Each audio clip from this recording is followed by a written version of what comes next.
I remember there was a time when we was kings and queens, prophets and rulers, judging the earth. But now we stuck at the bottom of the totem pole. Where did we go wrong as a people? I think our people need to understand this with a wake-up call and give them understanding of what's going on. So bring it. Early morning, rise up, open your eyes up, looking in the mirror, it gets no clearer. Cause we don't understand our own selves, drowning in sorrow with empty Hennessy bottles upon the shelf. Cause everybody wanna be a king, selling out their soul for this mean green cream thing. Paper chasing but not facing the facts that as a nation we all done got lax, and letting the devil control us, and thinking like them damn Africans that sold us. We in captivity because they hold us, working hard with heavy burdens on our shoulders. Man, I thought we was some soldiers, but every second that I look we getting creamed like Folgers. You see the Lord done told us, so to me there's no surprise on why they fold us.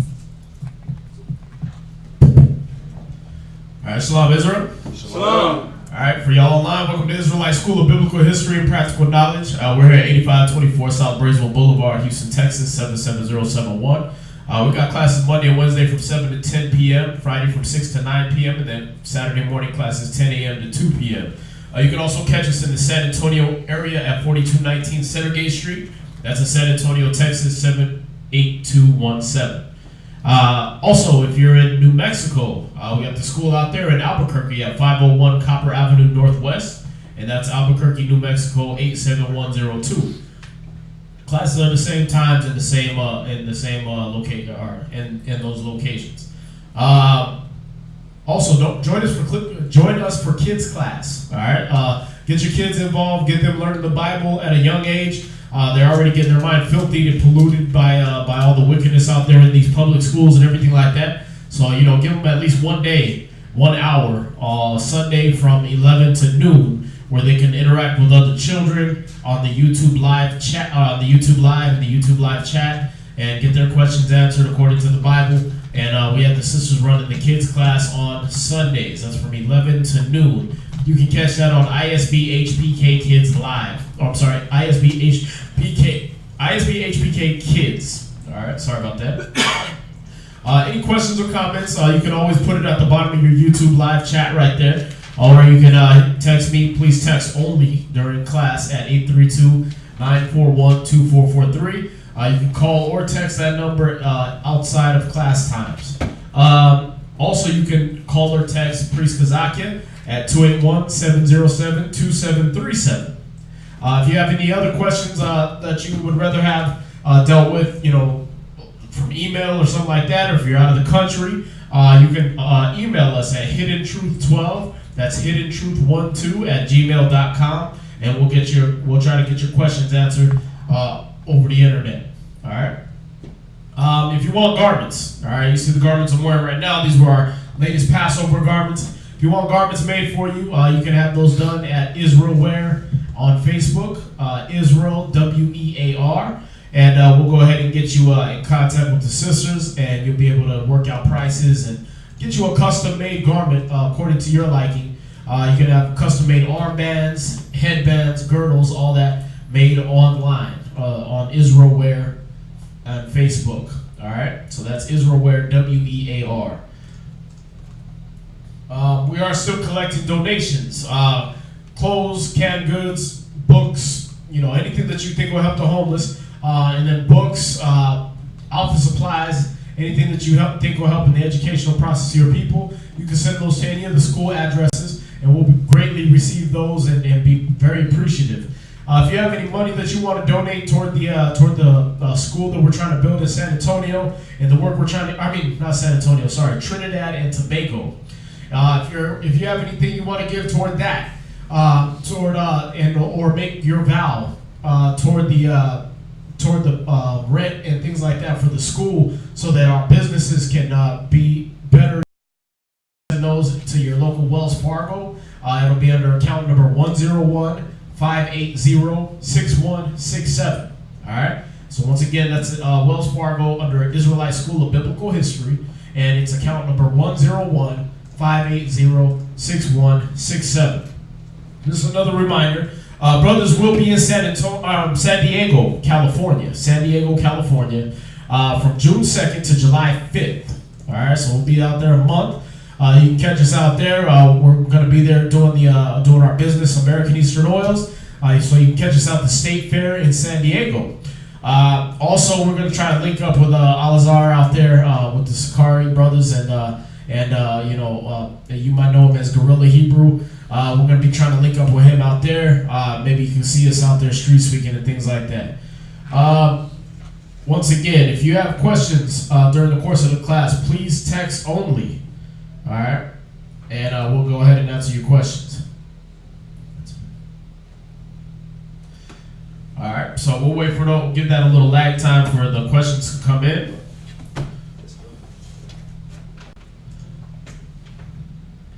Do y'all have any questions in class? Let's get it. Oh, okay. I want to start off because I know it's what people call Star David. I always knew like a place origin or whatever, but like I was trying to see. I know a lot of Hebrews wear. I see a lot of different camps. You know what I'm saying? They wear the star or not, whatever. So I went and tried to look in the Bible again to see if I see anything about like Star David. I don't. All the scriptures that I pulled up about the star, it would be good. You do. It's just the fact that it predates David. So the thing is it's in the Bible. It just predates David.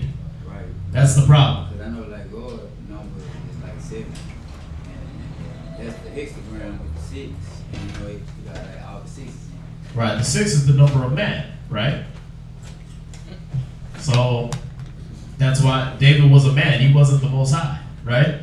But when you look at it, it's not dealing with numerology or nothing like that. All right, it's really simple. When you go all through the temple, when we dealt with the decorations, if you look up the word pomegranates, right, for your search, you're gonna find all the scriptures where we had to decorate the temple with pomegranates. And if you Google pomegranates, the image, what do you see at the bottom of the pomegranate? I didn't pay attention to that because the one time I seen that was. Oh, Google it. Check it out. I left the phone in the car, so. Oh, okay. Well, let's do it right here, man. Let's see. If you want to put it up, we just did a class over this the other day too. Priest Kazaki went over this also.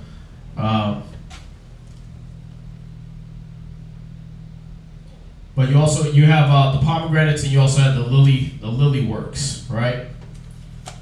And all these were things we did in the temple. They were all images we had in the temple. Right. Overlay would go. There you go. So when you look at the bottom of the pomegranate, let's see if I can get a good image for you right here. If you can pull one up too, sis.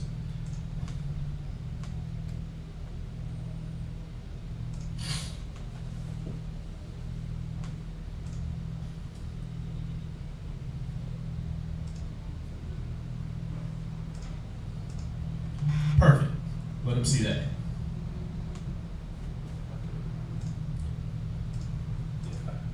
Grab this real quick. Check this out. So when you look at the bottom of the pomegranate, right? You get this view right here. Now this is huh? They cut it like that though. No, that's how it naturally grows. Look, check it out. That's it before it's cut. You see? So that when it's a whole pomegranate like that, that's how it looks on the bottom. All right, and with everything in the temple, we decorated with the pomegranates. All right, even the bottom of the priest's garments had the pomegranates in there. So, like I said, you won't see Star of David because David was using this image that he saw on the pomegranates that he saw in the priesthood. All right, so that's if we're saying that David used that, which we're not saying. But if he was using any emblem, because we had a lot of standards, emblems, flags, things like that represented our tribe, our priesthood, our lineage, things like that. And we used to hang those outside of every camp. All right? So we had those. But if he used this image, it would be for the reason that you've seen this all over the temple. All right? It was the Most High's fruit that he wanted decorating the temple. Then he also says about the lily, that he wanted lily works done throughout the temple. When you look at the lily, or they call it the fleur de lis, all right, the symbol that they use in for the New Orleans Saints, right? It's got 6 points. All right, six different petals will come out of it, and they make that shape. So again, this is not something you're going to see as Star of David in there, but it's not a wicked image either. This is the image we use for righteousness. All right, and like I said, we just went over this. We go through this many classes because we got a lot of people that ask this question. All right, because they get hit with, oh, that's the star of Molech, y'all doing wickedness and this and that. And the thing is, you don't read nothing about no star of Molech either. No, it's just talking about in Amos 5 and 26 about how Exactly. the tabernacle, but they talking about too how the star of your God, which you made unto yourselves, right? Right. Well, the star, if you're dealing with anything related to Molech or Kion, right? Or the star of their God, they were actually worshiping the stars. Right. Remember, that was one of the curses Most High put on us too, though. Right, but they were worshiping the actual stars. Right. You see that?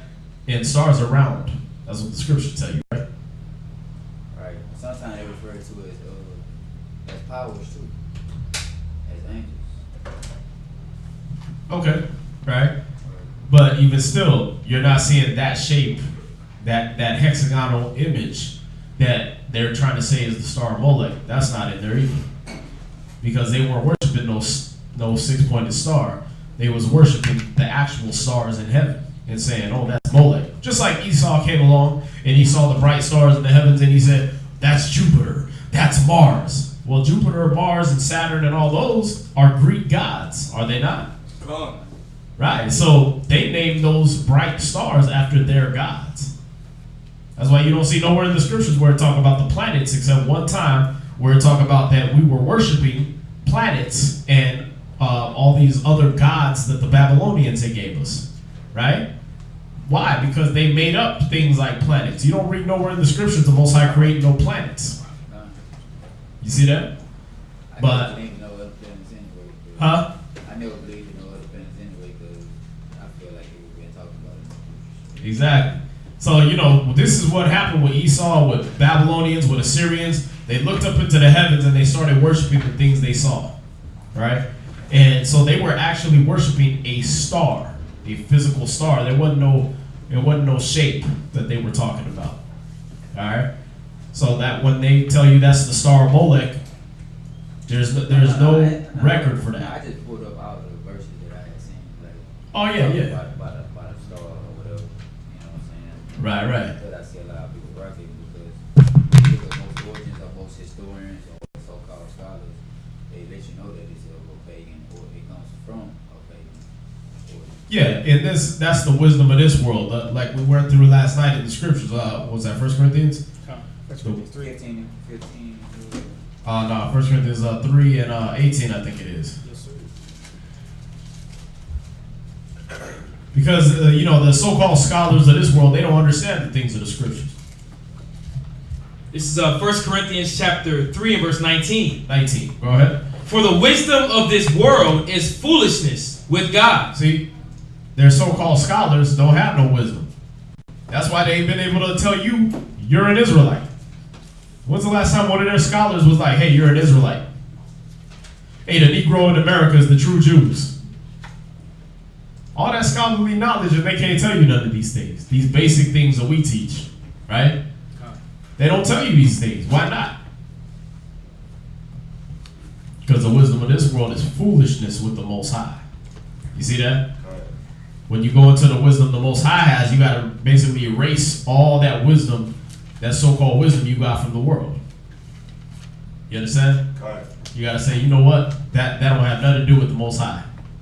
So no matter what these scholars be saying, a lot of times we'll pull up some books and say, look, this is from these scholars and everything like that. Why? Because many of them agree on these certain things and they line up with the scriptures, right?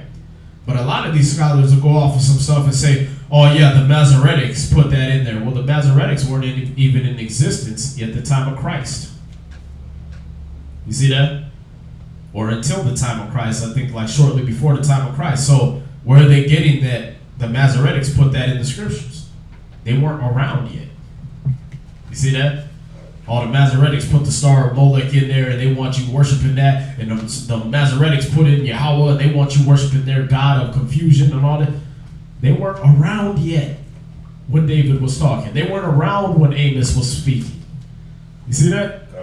And then when you go and type in the Star of David, you type in the Star of David in ancient structures, and you're gonna find that symbol in all the way to China. You're gonna find that symbol in structures that predate David. Right. You understand? That's why they were saying to go back to, pagan. Nah, remember, everything comes back to us. We started everything. So whenever they took anything and said, okay, this is gonna be wicked now, right? It started with us doing it in righteousness. What's the rainbow now? If I walk around, if I came in here with a shirt with a big rainbow on the front, what would you think? Well, since we're in the truth, I wouldn't, look at it that way. But I know if I see you out there, I didn't know you. I would. Nah, I'm just being honest. Yeah. You know what I'm saying? If you But didn't if I know see me, you out right? there and I did know you, you know what I'm saying? You think I was gay, right? I always challenge them though. I always ask them when I see them though, like, hey, you know what they really stand for? Right. If I see some effeminate ways about them or some dykish ways about them, I ask them, hey, you know what you're doing? Yeah, and you understand, right? But the world has changed it into wickedness. So that's the thing. That's why we don't walk around wearing rainbow colors and doing all that. Right. Even though, you had Joseph, he had a coat of many colors. Right? We had different, we were a colorful people. We wore a lot of beautiful, glorious apparel. But now, you a faggot if you wear that stuff. Right. Why? Because they turn it into wickedness. Does it make it wicked? Does it make the symbol itself wicked? That's all not. Nah, because that's biblical. Okay. See that? So the pomegranate, the lily, the things we put in the temple, just because the other nations took them and used them for wickedness, does that make those symbols wicked? See that? Then at the same time, that hexagonal shape that we're talking about, that's not a star. Right? Stars are round. They burn. They got gases and things like that, supposedly. And they burn real bright and everything like that. That hexagonal figure don't have that. You see that? Those that have those attributes. What were you going to say? Oh, yeah. I was going to ask, why do they say the book of Enoch is not a script? I know the first time I even, read the book of Enoch, though, I feel like it was for the word of Yah. And then not just that, it got prophecy in there, too. Before telling, in these last days, how, the men will come to wearing more colors, than the ladies and stuff like that. And when you see, even, in today's time, you see more men, or the things that they're producing for men are more colorful than the things that they produce for women. And stuff that they produce for women, you know what I'm saying? 'Cause I like tennis shoes. And, when I'm looking in the catalog, I'm like, man, it's flat for women. And then the stuff you see, you be like, oh, that'd be cute for a girl. For me, and you like, oh, you know what I'm saying? You see a lot of that stuff, even to this day. Yeah, they're trying to feminize. They're trying to make men more feminine. You understand? They're trying to make them more soft and delicate like women, so that way they're easy to run over. You see that? So that's something that you read in Daniel 9:7. That confusion of faces, right? Why are they doing that? They want to make you soft. They want to make you tender, so that you're easy to push over. You're easy to fight and take over. That's the only way they can take your power from you, man. Remember, the man's gait, his attire, his excessive laughter show what manner of man he is, right? So when you put on them clothes, you put on those certain clothes, right? Why do you think in the military they make them wear those certain clothes? I used to think when I was in the service, I didn't understand boot camp and stuff, things like that. Well, how did you feel? I feel like they were trying to make me homosexual because the stuff that they do, like the group showers. Right. There's that. But when you put on your fatigues, right? Your class B's, right? How do you feel? You feel man in them. Right? See that? Then when you put on your dress uniform, right? You don't feel like you gotta axe somebody's head off or nothing like that. You feel like more formal, right? Your clothes got a spirit to them. Esau know this. I ain't like the PT. The sweats was cool. Right. Shorts they made as well. The little tiny ass shorts with the slit up the side. Yeah.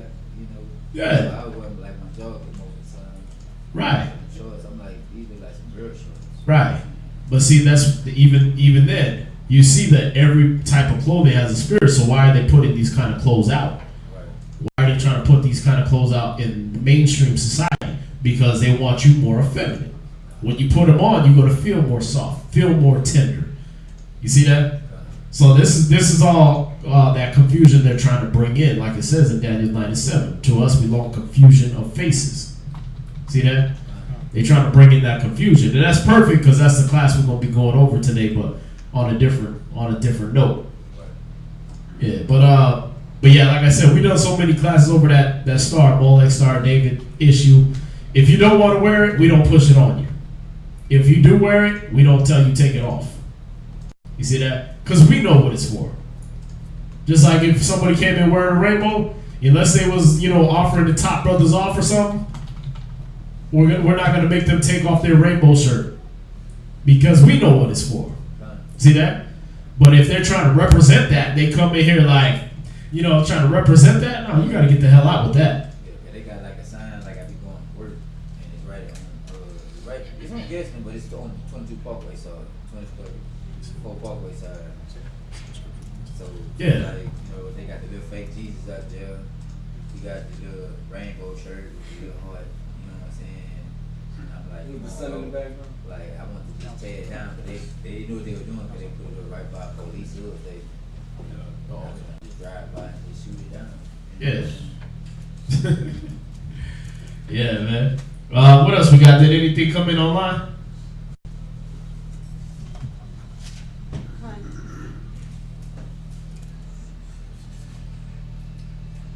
What we got? Can you explain Isaiah 8:20? Isaiah 8 verse 20, to the law and to the testimony, if they speak not according to this word, it is because there is no light in them. Anything talking about anything that's not in this book has no wisdom in it. God. Alright? And they're trying to give you some, if you get some cliche and, like there's one of them 5 minutes of wisdom things I was going to hit about cliches and everything, but if you get some, cliche flow through your head and it doesn't line up with the scriptures, then throw that out. Y'all see that? You got these women, I don't need no man. Yeah, you don't. Wait till that pickle jar come around. You're going to be looking for a man real quick. Right? Wait till cats start shooting. Trying to shoot up the block. You're going to be looking for a man real quick. Right? You get in a car accident and your seatbelt won't come loose. You're going to wish there was a nigga in that passenger seat. Right. Ready to pull that thing off with that manly strength. You're going to wish he was around. And if you don't need a man, then go ahead and reproduce by yourself. Like what's his name? JB said, you can go and love yourself. Alright? That's the thing. Y'all gotta understand, these little cliches, they don't have nothing to do with the light of the Most High. When you deal with this knowledge that Esau be trying to come with, the sun is 93 million miles away. It don't say that in the scriptures. In Genesis, it tell you that in Genesis chapter 1 and verse 14, it tell you that he put the sun and the stars and everything right in the firmament of heaven, in the ozone layer. It's inside. But you talk about 93 million miles away. How'd you measure that? When did you take that trip? Y'all see that? What tape measure long? Huh? I say, what tape measure long? Yeah, their science don't add up, man. Listen, if it takes light so long to get us, right? They say, oh yeah, if you're looking at a star, you're looking at a star from 5 years ago because the light takes so long to get here, right? Okay, well then how the hell you find out how far away the sun was? Oh, we hit it with a light beam. Well, when did you do that? Back in the 1800s? Because it seemed like if it was 93 million miles away, that light beam should have bounced off the sun and you still been waiting for it. See that? Then you didn't even invent the ray to shoot at the sun or the sonar or whatever kind of radar device you use. You didn't even invent that till like 1970, 1980. So we should still be waiting for that beam to get back. Right?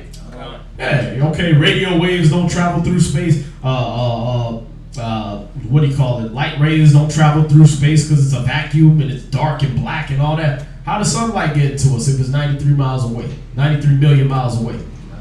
How does satellite beam, you said the satellites, you shot them way out into outer space somewhere. and they beaming you back pictures from planet X, right? How did that get here so fast? When you say light take 5 years to get here from a star, right? How did that get here so fast then? How did images get here so fast? Oh, because you and Disney made that stuff up.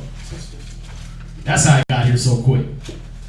Because if you went to planet X past Pluto or whatever, then we should still be waiting for them images to get back. Right? See, they be lying to you, and then when you look at their science, it doesn't add up. It folds in on itself. Right? Shoot, there's so many things, bro. There's so many things they be talking about that don't even make no damn sense. Okay, you got fuel, rocket fuel that freezes at a certain temperature, but you shot a cat off into space, and every time he go up there, the rocket fuel don't freeze, and he just land right back on Earth. Help me with that one. You see that? You get into the stratosphere, they tell you you're dealing with Arctic temperatures. How y'all not freeze to death? Oh, because y'all was in that tin can? Y'all was in that inch-thick aluminum can that you shot off into space? Y'all didn't freeze to death? Well, we had a rubber suit on. Oh, well, that explains it. That explains everything. That's how y'all blocked all the X-rays, gamma rays, all the other different things. You had a tin can and a rubber suit. It don't make no damn sense, man.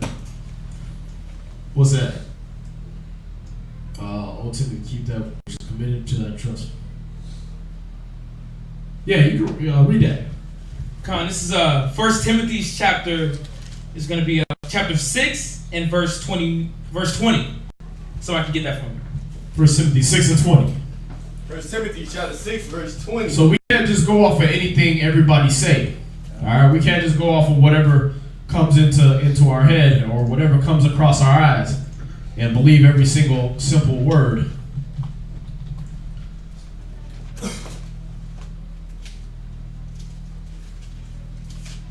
That we hear. All right. We got to go off the wisdom of the Most High, and that's what Isaiah 8 and 20 is talking about.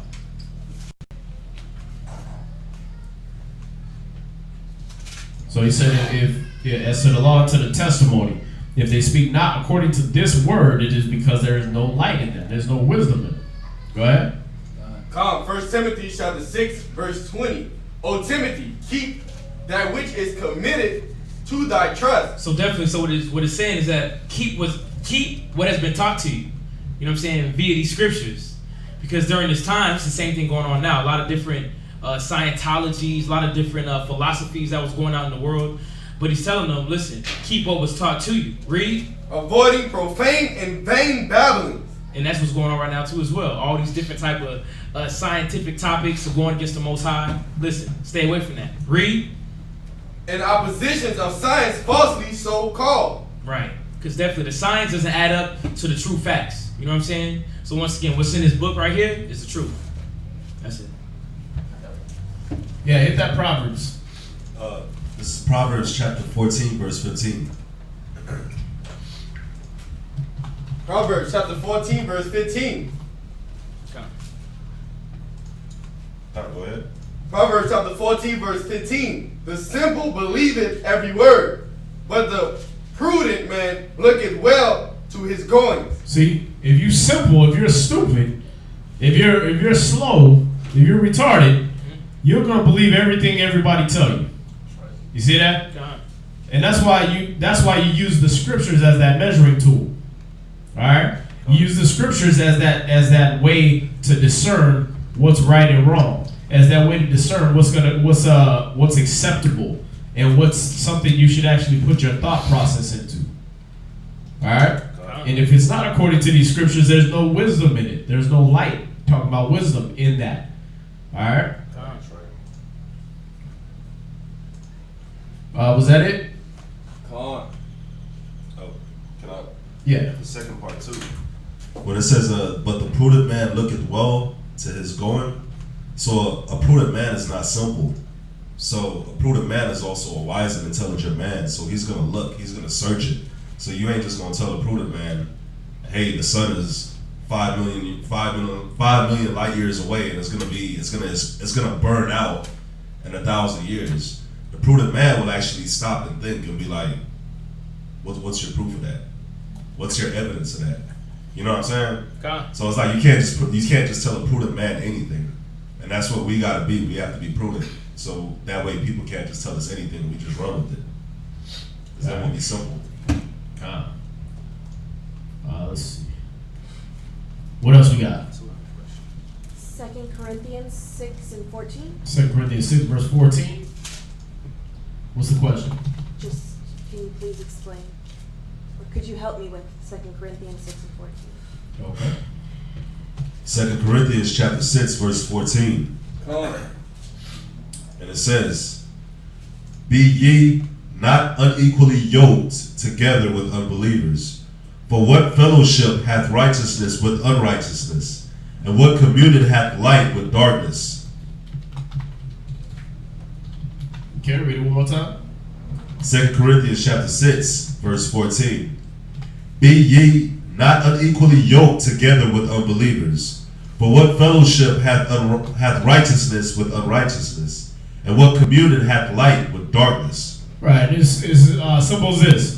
Get Amos 3 and 3. But he doesn't want you to be unequally yoked. Again, when you look at that word yoke, we went over this with the brothers the other day. When you look at that word yoke, a yoke was something you put on, say, oxen, or you put them on horses. Or like I brought up with them, you look at those Budweiser commercials, right? And you got the Clydesdales, and they all have those yokes on them. It joins in 2 horses and 2 horses and 2 horses, right? Now, if one of those horses was this big giant Clydesdale horse, right? And the other one was a little pinto pony, right? And the yoke was like bent down like this to reach the little tiny pony, and the other horse is this big, and you know, on that commercial, that wagon would be going in circles. Why? Because that little pony wouldn't be pulling his weight. And then on top of it, the Clydesdale will be having to pull that pony, right? So the thing is if you're unequally yoked with an unbeliever, you're going to be trying to run this race, trying to walk this walk for the Most High. And then you're going to have this person nagging and doubting and acting like, yeah, I don't believe in that way. I'm going to do it my way, right? So like even if you're at work and you got to work with an unbeliever, y'all see it. It's like we can't vibe together. So I be, you know, he's mad at me because I teach the Bible, I read the Bible, and I don't carry myself a certain way. And this nigga want to shave his face and talk about being a faggot all the time. So every time I be like, hey, pass that rod over there so we can get this work done, he look at me with an attitude and we can't get the work done quick enough. So now when the boss come around, I gotta work double time because this nigga don't want to work at all with me. Y'all see that? Come on. So you can't, even in the world, you can't be unequally yoked with an unbeliever. That's why it says this. Read Amos 3 and 3. Amos chapter 3 verse 3. Can 2 walk together except they be agreed? See that? If 2 walk together, the 2 can't walk together unless they be agreed. You can't be unequally yoked with an unbeliever. You can't be put to no work with a person that don't think the same way as you. All right? Is that simple? All right? They won't be able to walk together. And what was the scripture that he pulled out? 2 Corinthians chapter 6 verse 14. Right, read it again. 2 Corinthians chapter 6 verse 14. "Be ye not unequally yoked together with unbelievers. For what fellowship hath righteousness with unrighteousness?" See that? How are you going to fellowship with somebody? How are you going to sit down and talk with somebody and they talk about drug dealing and killing and smoking weed and you don't believe in none of that? Conversation ain't going to go nowhere. Right? Okay, so, I mean, what, you know, so again, these are the common sense of it is I can't hang out with a person that don't believe what I believe. If I believe in the scriptures and he believed that Donald Trump is our Lord and Savior, we ain't going to get along. Right? Okay. Give me 1 Corinthians 1 and 10. 1 Corinthians chapter 1 and verse 10.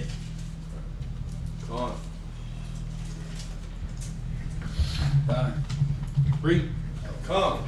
1 Corinthians chapter 1 verse 10. Now I beseech you, brethren, by the name of our Lord Jesus Christ, that ye all speak the same thing, and that there be no division among you, but that ye be perfectly joined together in the same mind and in the same judgment. See that? We got to be perfectly joined together in the same mind and the same judgment. We got to be able to speak the same things. That's what the Most High commanded us. That's what Christ commanded us. Y'all see that? Now he wanted us to walk in unity with people that were like-minded. Why? Because it's annoying as hell to hang out with somebody that don't think like you, don't have the same goals. You know, you want to run forward, they want to run backward. Y'all see that? Nothing good will come from that. All right. What you got? Philippians chapter 2, verse 2. Philippians chapter 2, verse 2.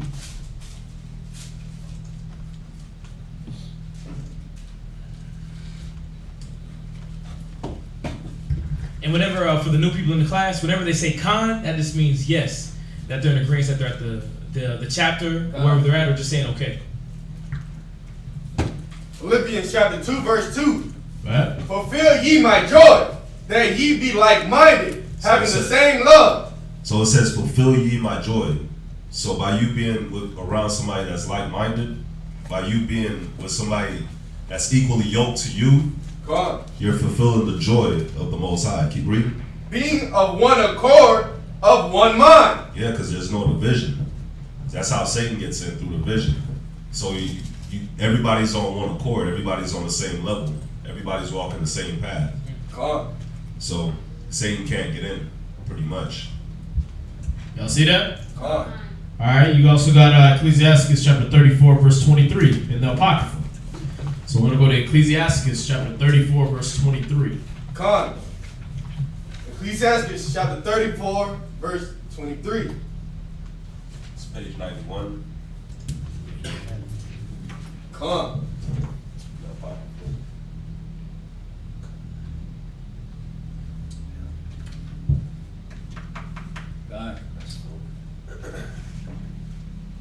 right, read that.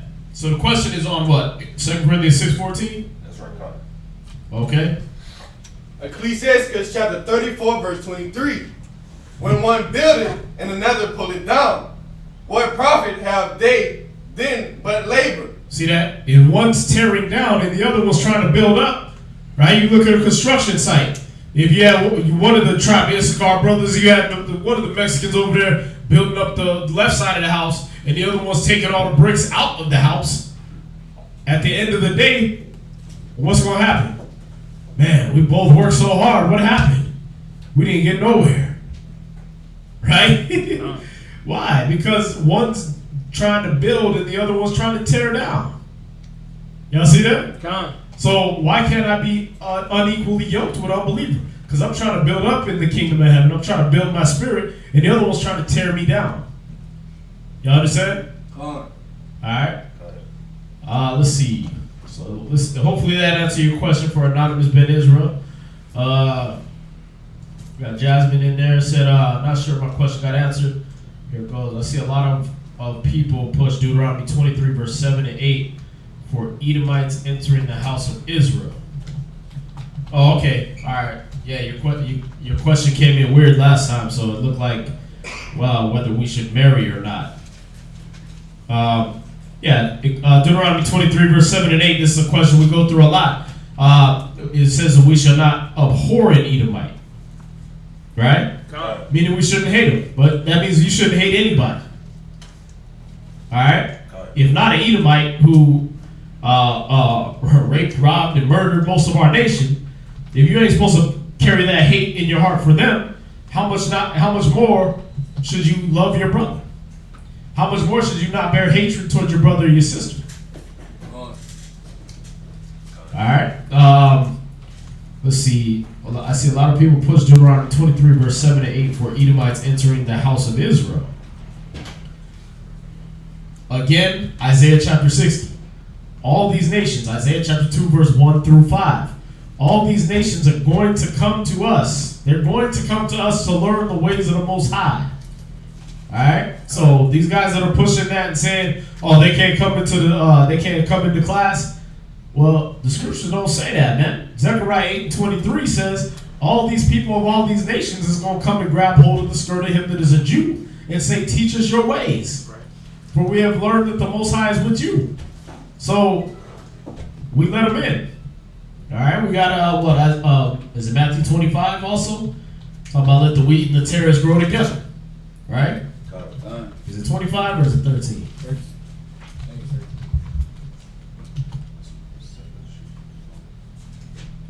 Yeah, you got Matthew 25 where he's talking about that the angels are going to come and separate the sheep from the goats, right? And then you got Matthew 13 and what? Matthew chapter 13, verse 29. Matthew chapter 13, verse 29. Matthew chapter 13, verse 29. Matthew chapter 13, verse 29. But he said, Nay, lest while ye gather up the tares, ye root up also the wheat with them. You start at verse 24 and you go down and it shows you how, the enemy put a seed contrary to what was planted, right? So you got Israel, they were planting a good seed, a righteous, upright nation, and then all of a sudden we end up dwelling among these other nations. Why? Because of Deuteronomy 28, verse 64. He scattered us into all nations of the earth, right? So we're scattered. So now the wheat and the tares got to grow together, right? We all got to receive the same watering. He makes his rain to fall on the just and the unjust. Correct? So that water, that spirit is going to fall on all of us, but the angels is going to come and separate that out of who's a tare, who's of the nations, and who's an Israelite.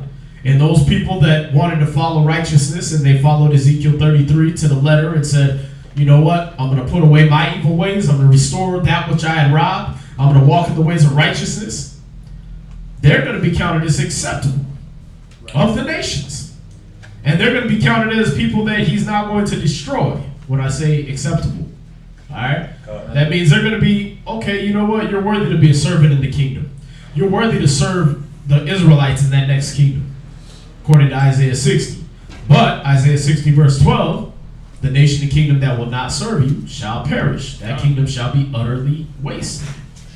All right, so if you need any of those scriptures, again, I know we went kind of fast, but it's because apparently brothers and sisters have been studying, so we got a whole flood of questions. But yeah, if you need them again, just let us know and we'll go right back over it. Mark chapter 12, verse 28 through 31. Mark chapter 28. Yeah. Mark chapter 12, verse 28. Yeah, Mark 12, verse 28 through 31. Okay. Y'all got it? Read. Mark chapter 12, verse 28. And one of the scribes came, and having heard them reasoning together, and perceiving that he had answered them well, asked him, which is the first commandment of all? And Yahushua answered him, the first of all the commandments is, Hear, O Israel, the Lord our God is one Lord. Right. That is the first commandment. You understand? That you hear, that you listen, that you open your ears and you listen to everything that the Most High is going to say to you in the following commandments. Alright? That's the Israelite credo. Shema Yashar Allah, Yahweh Allah Hayanawa, Yahweh Achad. Hear, O Israel, the Lord our God, the Lord is one. Alright? So that first commandment is to listen. And why did Christ hit the Pharisees with that? Because that was their problem. They didn't want to listen to the commandments. They wanted to listen to what they felt like. Alright? So he wanted us to listen to every single one of those commandments. That's why when you read Deuteronomy 28 verse 1, he said, if you will hearken to do all of these commandments, which I command you this day. Right? And then in 28 verse 15, he tells you, if you will not listen, if you will not hearken and do all these commandments. See that? So it's the point was to listen to all the commandments. Read on. Was that through verse 31? No, that was the end of 29. Okay. Verse 30. Read it from the top. Okay. Mark chapter 12, verse 28. And one of the scribes came, and having heard them reasoning together, and perceiving that he had answered them well, asked him, which is the first commandment of all?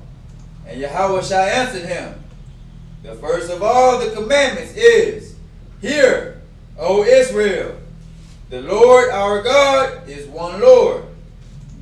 Go ahead. And thou shalt love the Lord thy God with all thy heart, and with all thy soul, and with all thy mind. Give me 1 John 5 and 3. So the first commandment is, you shall love the Most High with all your heart, mind, and soul.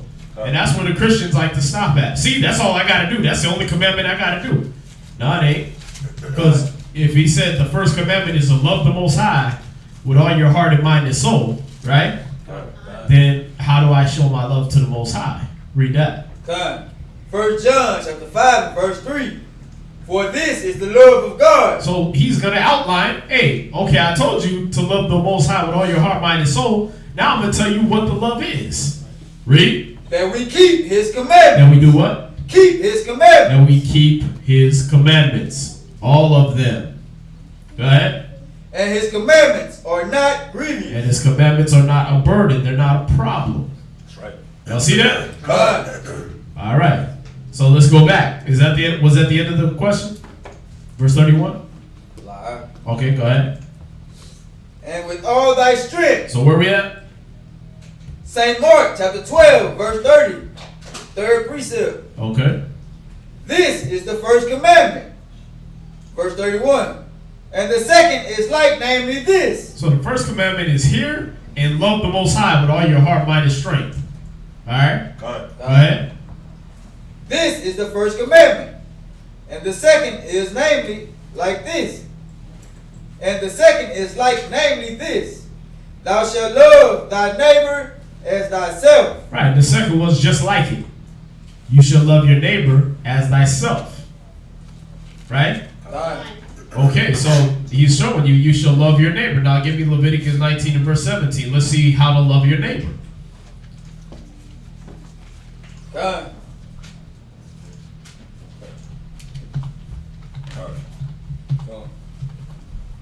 Leviticus chapter 19 and verse 17. Thou shalt not hate thy brother in thine heart. Thou shalt in any wise rebuke thy neighbor. So you're not going to hate your brother, and how are you going to show him the love? You're going to rebuke your neighbor. See that? You're going to chastise him according to the commandments. That's love. All right? Go ahead. And not suffer sin upon him. Right? So there you go. All right?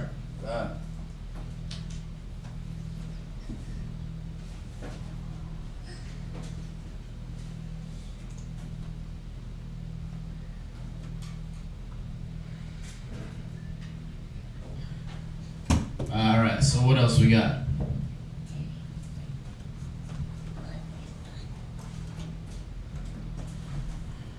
Is it unrighteous to make any type of music to bring forward the holy word? I see plenty of camps making music and videos included.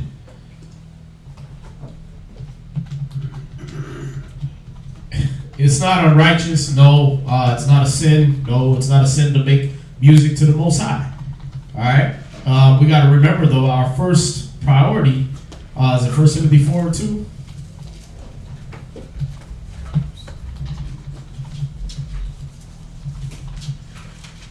1 Timothy 4 and 2.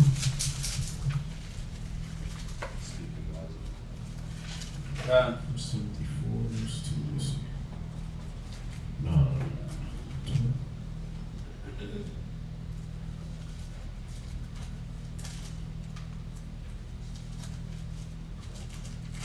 You have 4 and 12, and then there's another one. I'm looking for. Read 4 verse 12. 1 Timothy chapter 4 verse 12. Let no man despise thy youth, but be thou an example of the believers. See, our first priority is to be an example of the believers. Y'all see that? So we got to be an example. Now, our people already know how to sing and dance. So, it's 2 Timothy 4:2. Our people already know how to sing and dance. So what is the priority? Our priority now is to teach them. Y'all see that? Read on. In word In conversation. So we want to be an example to the believers in song and dance. In word. Rap and art, rhythm and blues. In word. Right, rap and BS. In word. All right. So we want to be an example to the believers in word. Go ahead. In conversation. Conversations. Go ahead. In charity. Love. Read. In spirit. And in spirit. So again, I'm not saying that it's wrong to do that, but we have a priority above singing and dancing, above cutting record deals, above making videos, right? We have a priority to teach the word. Now the music is good though. You know, just on the flip side of that, the music is a good thing. So we don't try to discourage any brothers that are doing that. But first, get this word down, man. Study, right? 2 Timothy 2:15. Study to show thyself approved. That's how you show yourself approved to the Most High. You understand? All right. Give me 1 Timothy 4:2. 1 Timothy chapter 4 verse 2. Speaking lies and hypocrisies, having their conscience seared with a... 1 Timothy 4:12. No, 2 Timothy 4:2. Oh, 2 Timothy chapter 4 verse 2. Come, preach the word, be instant, in season, out of season, reprove, rebuke, exhort with all long suffering and doctrine. Y'all see that? We're supposed to be preaching the word in season, out of season, and reprove and rebuke. All right. So again, if your music does that, well, that's fine. But first priority for new brothers and sisters, we don't have them in the music videos. All right. You got other camps where as soon as you get in, you done learn 2 scriptures and they got you in the music video, all dressed in white, talking about your meat down. Right. That ain't us. We focus more on making sure you got the word of the Most High in your brain. All right. Jeremiah 3:15. Let's see.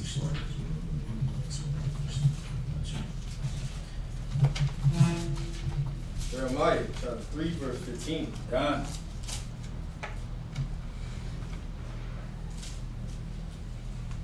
Come. Go ahead. Jeremiah chapter 3 verse 15. And I will give you pastors according to mine heart. See, when the Most High said he was going to give us pastors, they were going to be according to the Most High's mind. All right? So, is he up there, make sure he's dancing all in the videos like P. Diddy? Nah, the Most High is trying to give us these commandments. All right? So he said he would give us pastors according to his mind. Read. Come, which shall feed you with knowledge and understanding. With a record deal? With knowledge and understanding. With a multi-platinum album. With knowledge and understanding. Right, so they was going to feed you with knowledge and understanding. Y'all see that?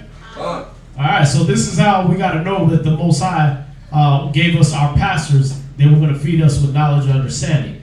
All right, the music and song and all that stuff like that, that's going to come later. Give me Psalms 137. Yeah, back that. Get that, Jeremiah. Psalms chapter 137. 137. Sorry, verse 1. Verse 1. By the river of Babylon, there we sat down. Yeah, we wept. When we remembered Zion, we hang our harps upon the willows in the midst thereof. For there they carry us away captive, required of a song. Come on, man, come on. Verse 3. For there they that carried us away captive required of us a song. See, when we were in Israel, we hanged our harps up back there. Why? Because there they put us in captivity. All right, when we was over there in Israel, when they took us over, we hung our harps up way back then, man. It ain't time for the singing and dancing right now, man. We in captivity right now. Right. We trying to get out. See that? So we hung our harps up back then. Go ahead. And they that wasted us required of us mirth. See? Go ahead.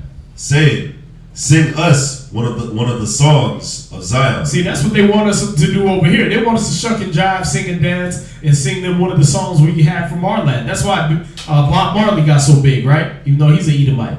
How did he get so big? Singing about Zion, singing about basically singing Psalms chapter 137, right? That's how he got big. That's what they want from us. The gospel music, right? They want all that. They go to they seen us singing on this plantation trying to keep our spirits up. What they do, they steal that, right? They see us in the juke joints and stuff like that back in the 30s and 40s. What they do, they steal that, turn it into rock and roll and jazz and things like that. These were our music, all right? So that's what they required of us. Why? Oh, well, you ain't gonna make it in this land unless you sing and dance. Well, if we ain't trying to make it in this land, if we ain't trying to prosper with the wicked, like the wicked, then why are we going to do the things the wicked do and the things that they want from us? Now, we're going to sing the Most High song in the strange land, but it's going to be his song, these words. All right? Go ahead. Verse 4. How shall we sing the Lord's song in a strange land? See that? How we going to do that? We ain't even in our land, man. How we gonna be singing and dancing with any kind of spirit, and we ain't even in our own place, man? We don't even have our own nation, our own country to go to call home. Y'all see that? We ain't got a flag, we ain't got customs, we don't have nothing. But we gonna sing a song? Yeah, America got their little national anthem. The English got their national anthems. Canada got their national anthem, right? Where the hell is the Negro national anthem at? That let us rejoice and sing bullcrap? Come on, man. Right? And then even that, they go steal that and try to make money off it. Right? So this ain't our land. Why would we be sitting around singing and dancing? We need to be trying to get back under these laws, statutes, and commandments of the Most High. All right? But again, not saying it's a sin. It's just not a priority. All right? It's taking communion in Israelite practice and is irrelevant today. Let me get that real quick.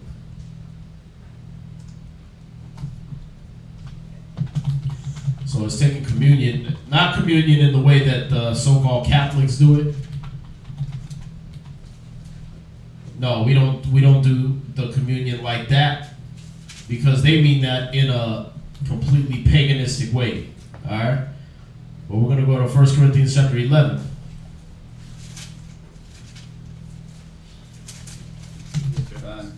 Sorry, verse 23. 1 Corinthians chapter 11, verse 23. 1 Corinthians chapter 11, verse 23. For I have received of the Lord that which also I delivered unto you, that the Lord Yahushua, the same night in which he was betrayed, took bread. And when he had given thanks, he brake it, and said, Take, eat, this is my body, which is broken for you. This do in remembrance of me. After the same manner also he took the cup. When he had... So he told us the same night he was getting betrayed, the same night Judas was going to sell him out. He told them, he said, listen, take this and do this as often as you eat. Right? Okay. Go ahead. Verse 24. Verse 20. Oh, 24 from the top? Uh-huh. Verse 24 from the top.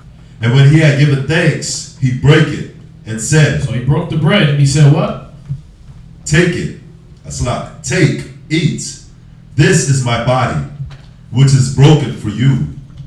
This do in remembrance of me. Right. So this is an Israelite custom. All right. When you read what he was doing in this night, in the book of Matthew, and when you read in basically all four of the Gospels, when you read what they were doing, they were celebrating the Feast of Unleavened Bread. All right. And that's where we take bread and we break it, we eat it. That's a feast that we carried out through all our generations, and you can read about that in the book of Exodus chapter 12. I'm sorry. No, it's Leviticus 20. Leviticus 23. Leviticus chapter 23, you can read about the Feast of Unleavened Bread. All right? But it says, and when he had given thanks, he broke it and said, "Take, eat, this is my body." So that feast of unleavened bread, it represented us breaking up that body of Christ and and living that life that he lived. You understand? So when he's saying take, eat, this to remember to me, it's not talking about we're going to take a human being and break him up and eat him. All right, it's not cannibalistic. All right, the communion was supposed to be represented as something spiritual, and what it represented was us being able to share these scriptures one with another. All right, read on. Okay. Verse 25. After the same manner also he took the cup when he had supped, saying, "This cup is the New Testament in my blood. This do ye as oft as ye drink it, in remembrance of me. For as often as ye eat this bread and drink this cup, ye do show the Lord's death till he come." All right, so when you read Genesis chapter 9 and verse 4, it tells you that the blood is the life. So what Christ is doing is symbolic. He doesn't want you to drink blood and eat human flesh. All right? He wanted you to partake in his life. All right? He wanted you to partake in his life and his words. That's what the bread and the blood represented. The bread and the wine represented. All right? Go ahead. Verse 27. Wherefore, whosoever shall eat this bread and drink this cup of the Lord unworthily shall be guilty of the body and blood of the Lord. So when you get into this word and you do it unworthily, you do it with no intention of actually serving the Most High in Christ, then you're doing that unworthily. Y'all see that? God. And you're going to be guilty of the body and the blood of the Most High, of Christ, I mean. You understand? It'll be like you crucified him yourself. When you go into this word, you're accountable for the things that it told you to do, and when you reject them. All right? Got it. All right, let's see. Read on. Verse 28. But let a man examine himself, and so let him eat of that bread. So after you done checked yourself by the scriptures, after you done checked yourself, then you're going to partake in this life. All right? That's why we tell brothers and sisters, don't be trying to jump into the businesses and jump right into the priesthood right away and try to start teaching, because you got to examine yourself first. You got to let these scriptures scan you and show you all your weaknesses and your faults and try to iron those things out before you get to the level where you start teaching people, because otherwise you're going to start injecting your opinion and you're going to start injecting what you feel and what you think. Understand? No, you got to be tried and proven by living this life. Then you can, by partaking in the scriptures and studying, then you can partake in this actual life and try to walk this walk. Because it's not easy. And if you're not fortified with the scriptures, you're not going to be able to, you're going to be unstable. That's why he said in Isaiah 33:6, he said, wisdom and knowledge will be the stability of thy times. Why? Because without this Bible, you're going to be unstable as hell, man. You're going to be flopping all around, being tossed to and fro. All right? So you want to make sure you're studied up before you try to walk this walk. Before you start trying to hold yourself as a teacher and a prophet and an apostle and all these other things that these Facebookalites and these YouTubeites be trying to act like they are. All right? You want to be tried and proven through the scriptures. Go ahead. Verse 29. For he that eateth and drinketh unworthily eateth and drinketh damnation to himself. See, so when we do communion, we're basically parting out the scriptures to you. Then when you partake in that blood, that's when you start to live and do the work. All right? So when you do that unworthily, right, he that putteth his hand to the plow looking back is not worthy of the kingdom. All right? Find me that scripture. What's that, sis? So if you are new in the truth, and you start attending the Passover, like say it's your first time, and you don't partake in the bread and the wine, you don't, but you're there, you're listening, does that mean you're not? What does that mean? Like when you partake, that means you're, right, you're wanting to when you're talking about the physical action of it, right? If it's your first time there, you might not understand what's going on. And you might not be ready for that kind of life. You might not be ready to deal with those actions. So nobody's expecting you that your first time you coming in, you see people breaking bread and eating the bread and drinking the wine and eating the bitter herb. A lot of people don't want to do that. So what if you do it? Are you still held accountable to the scripture if you do? Now remember, you're just rehearsing the righteous acts. Later on, if you're brand new, you're going to later on get the understanding of what that is, that it's not about the carnal. You understand? So when you eat that bread and you drink that wine, that's the carnal aspect. We do it knowing what it means spiritually. When you come in, you're rehearsing the righteous acts. You're trying to find out, well, okay, you're doing these things just off the action of it. You don't really know what the spirit of it is. So you're not guilty of the body and blood of the Lord. You understand? Because you don't know what you're doing. You're a babe. See that?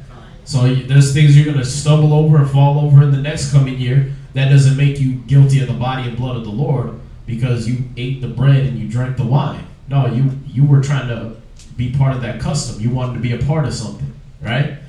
But after you get the understanding and you know that it's about partaking in the Bible, that it's about living the life of Christ, and then you start going in there and trying to do the work, right?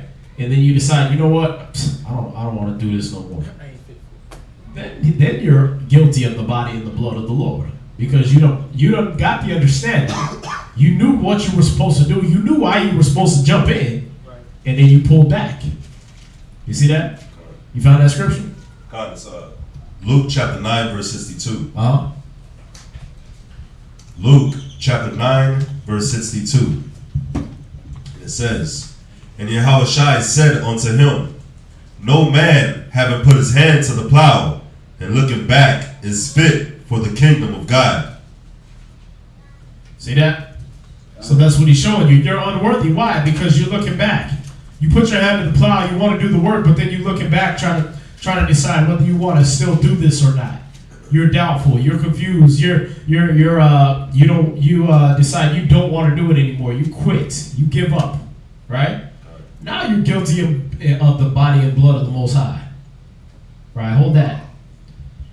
All right, let's go back. 1 Corinthians chapter 11, verse 29. Actually, verse 30.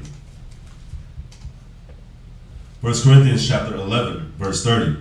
"For this cause many are weak and sickly among you." See, because so many try to jump in this word and put their hand to the plow before they partake in the bread, right? They try to drink the wine before they partake in the bread, right? They try to jump in the work and jump in the life of an Israelite before they actually read and study up what that means. Many are weak and sickly. They get into work and they, I don't want to do this no more, man. I don't understand why we got to do this. Why? Because they didn't study up enough. They didn't find out what they're doing while they do the work. You understand? Like, why am I out here passing off flyers? Well, didn't you ever read the scripture that said when you convert a sinner from their way that you cover a multitude of sins? No, I ain't read that. Well, that's why you questioning why you doing the work. You did it backwards. You see that? You try to build the jungle gym and then read the instruction booklet. Yeah, you're gonna be messed up, right? You get your new entertainment system, right? Or your entertainment system, the thing that holds it. Right, the entertainment center, right? You get that, it's in a box, and the box is one flat piece, and you're like, then you open the box, and it's like 90,000 different boards in there, and a little bag of screws. And you just gonna start putting it together. Right? I'm gonna jump in and start putting it together, right? Then the thing looked like a Picasso art piece, and you like, what the hell did I do? Where the instruction book at? Then you go read that, and you're like, oh, now what do you gotta do? You gotta take the whole thing apart, bit by bit. Piece by piece, back to the basic elements, right? And then do it the way the instructions said. That's backwards, right?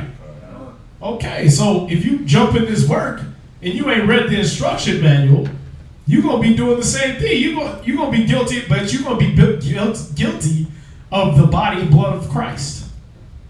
You understand? Why? Because you should have read the instruction manual. You should have went ahead and read the contract before you jumped in there and decided, hey, this is what I'm going to do. All right? It goes right along with the parable. I think that was from the parable, right, where he talks about a person that goes to war and doesn't count the cost. God. Right? Well, or you start to build a building and you didn't count the cost. That's what he's talking about right here. All right. Read on 1 Corinthians 11:30, verse 31. 1 Corinthians chapter 11, verse 31. So in verse 30, he said, This is why many are weak and sickly among you, and many sleep, many fall off, many die, because they don't read the instruction manual first. So they get in there and there's nothing to fuel their walk. There's nothing to fuel their stride and tell them to keep going. Because why? They don't have no vision. And like I said in Proverbs, where there's no vision, the people perish, right? All right. Read on. Verse 31. For if we would... That's it on that. All right.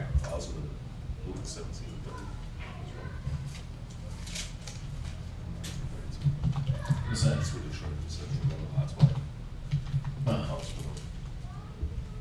Let's see. So is communing the Israelite custom? Yes, it is, but now we know it's a spiritual thing as well as the carnal act. All right. So every Passover we rehearse the righteous acts, like it says in Judges 5:11. All right. Every year we do that for Passover. But, how cats be like, oh, yeah, you guys don't break the bread and drink the wine every Sabbath. Or you don't break the bread and drink the wine every day and all that. You're supposed to do it as often as you eat. Well, as often as we eat, we talk about the word of the Most High. Y'all see that? As often as we eat, we're doing the work of the Most High in Christ. So we don't do the carnal action every time we eat, right? Did you bring the wine? Because I'm about to get in this sandwich right here. Right? Did you bring the bread, the crackers, and the wine? Because I'm trying to eat this Snickers. We don't do it as often as we eat, literally. We do it as often as we partaking in the word of the Most High. As often as we getting together to hear the word of the Most High, we make sure that we're partaking in the body, the book, all right? And then we're making sure we're partaking in the blood, the life of Christ, doing the work, all right? Okay, so let's see. There was a question about Ethiopia. A little further back. Yeah, they asked the communion room, I think, a few times. So let's see. Talk about the fate of the Ethiopians. People say crazy stuff. I don't get it.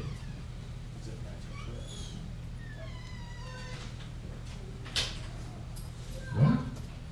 No, when did we talk about the Ethiopians? Oh, skip it. What did you guys think about the debate between Hashar and Vocab Malone? If you watch our videos, we have one, we call it the Great Debate. All right? We got a video called the Great Debate. And we address that issue of debates. All right? And you'll get our full opinion on what we think of any debates, especially between some Hashar and Vocab Malone. Vocab Malone is who you mean. Vocab Malone is a piece of trash anyway, so we don't worry about him too much. Cat don't know the scriptures. He act like he like Israelites, and he's basically the Edomite version of Sarnetta. All right, he act like he like Israelites and everything like that when it's convenient for him to make a YouTube video and make some money off us, and then he go and talk trash about us behind our back. So we don't worry about him. All right. Vocab Malone, yeah, little Edomite dude with a funny hat on all the time. Let's see. Sorry, Soleil, what the hell? Yeah, we hit that Mark 12 verse 29 and 31, right? Yep. Okay, we already did that. Romans 9 and 3.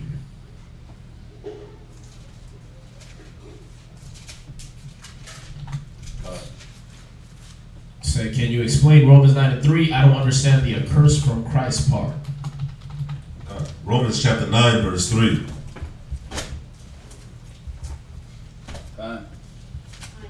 Romans chapter 9 verse 3. For I could wish that myself were accursed from Christ, from my brethren, my kinsmen, according to the flesh. Hey, what's that AC on? If that's okay, I mean, are y'all hot or cold? If y'all cold, then I'll leave it where it's at. Are y'all good? Can I turn it down a little bit, the AC?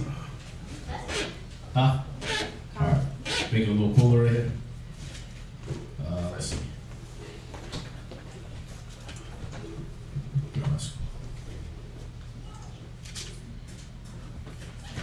So Romans 9:3, he said, and I'm doing this out of the Complete Jewish Bible. It says that I could wish myself actually under the Most High's curse and separated from the Messiah, if it would help my brothers, my own flesh and the blood. Right? So in this way, they're saying that like he wishes he could be separated from the work that he was doing if it would help his kinsmen. Now we know that won't. So what we're dealing with right here, where he says, I wish that myself could be accursed from Christ for my kinsmen according to the flesh. All right. What he's saying is he wished he could be in that same condition. He wished that he could be, like the scriptures say, cursed is every man that hangs on a tree, right? So he wished that he could be in that same condition that Christ did, that Christ went through, if it would help his people. All right. So if he could die on the cross, he would do that. Okay? But as we read in the other scripture, he said, but to be with you is more needful for you. Alright? Let me see if I can get that for you real quick. Because he wished he could depart. That's what he's saying right here. He wished that he could depart and go to heaven and depart and be out of this life. But at the same time, he said to be with you is more expedient for you. All right, let's see if I can find that real quick.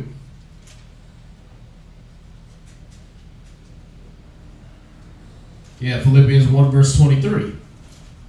He said, for I am in a strait betwixt two, having a desire to depart and to be with Yahushua, which is far better. Nevertheless, to abide in the flesh is more needful for you. Y'all see that? So Paul was like, man, I wish I could just leave this world, man. I don't run my race. I fought the good fight of faith, right? I already did. I've done all this. I completed my task. So I wish I could just get put out of my misery right now. But for him to be with the brothers and be with the sisters and teaching was more needful for those brothers and sisters. So he weighed the two options out. Do I take what I want to do and put that before the needs of the brethren? No. All right? So that's what he's showing you in Romans chapter 9 and verse 3. What else we got?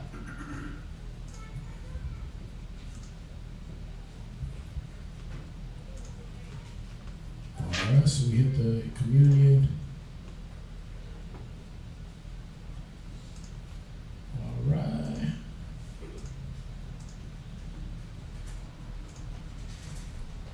If that's the case, then why do Christians partake every first Sunday? Is there a significance to it? Theirs is a whole different significance. When you deal with Christianity, when you deal with these religions, their partaking in the communion is a whole different significance. All right. When you go to Jeremiah, they're doing that basically to the Queen of Heaven. All right. They're worshiping a whole different so-called goddess, who we know as Semiramis, which is Nimrod's wife. All right, and what they're doing, that's why they give you the little cakes, right? When you're in Catholicism or when you're in the Christian church, which are the same thing. Jeremiah chapter 7 verse 18. Jeremiah chapter 7 verse 18. Jeremiah chapter 7 verse 18. The children gather wood, and the fathers kindle the fire, and the women knead their dough to make cakes to the Queen of Heaven. See that? So the women, they make their dough to make cakes to the Queen of Heaven. So when they got you doing that, the Pope's wearing his little fish hat representing Nimrod, and he's giving you that little piece of bread. That's a cake to his wife, Nimrod's wife, Semiramis, that he's having you partake in her life, who was a prostitute of the gods. All right? You know her as Astarte and Ishtar in these other languages, and you celebrate her on every April as Easter.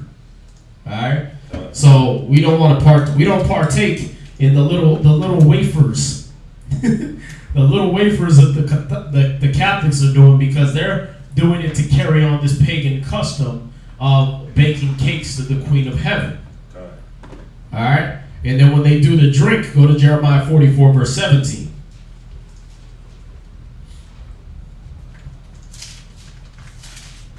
Jeremiah chapter 44, verse 17. God. Jeremiah chapter 44, verse 17. But we will certainly do whatsoever thing goeth forth out of our own mouths. See, that's how the churches get that. That's where they get that mind state, right? They doing these things, baking those cakes to the Queen of Heaven, right? And so what do? Oh, we're going to do whatever comes out of our mouth. We're going to do whatever we feel like. Oh, Christmas? Let's do it. Oh, it represents Christ, even though he wasn't born nowhere near that time, and nowhere in the Bible says October or December 25th is Christ's birthday. Okay, well, cool. We're going to do it anyway. We're going to do whatever we feel like. Whatever comes out of our mouth. Y'all see that? Go ahead. To burn incense unto the Queen of Heaven. See, they want to burn incense to who? Unto the Queen of Heaven. Unto the Queen of Heaven, right? Go ahead. And to pour out drink offerings unto her, as we have done, we and our fathers, our kings and our princes, in the cities of Judah. Right, it said to pour out drinks to the Queen of Heaven. So when they got you drinking that wine and the cakes, they were representing the Queen of Heaven. They were representing Semiramis, all right? Ishtar, Astarte, all right? So they ain't doing nothing good. That's why when you go to Jeremiah 10 in verse 1, he says this. Go ahead. Jeremiah 10 and 1. Jeremiah chapter 10, verse 1. Hear ye, O Salak.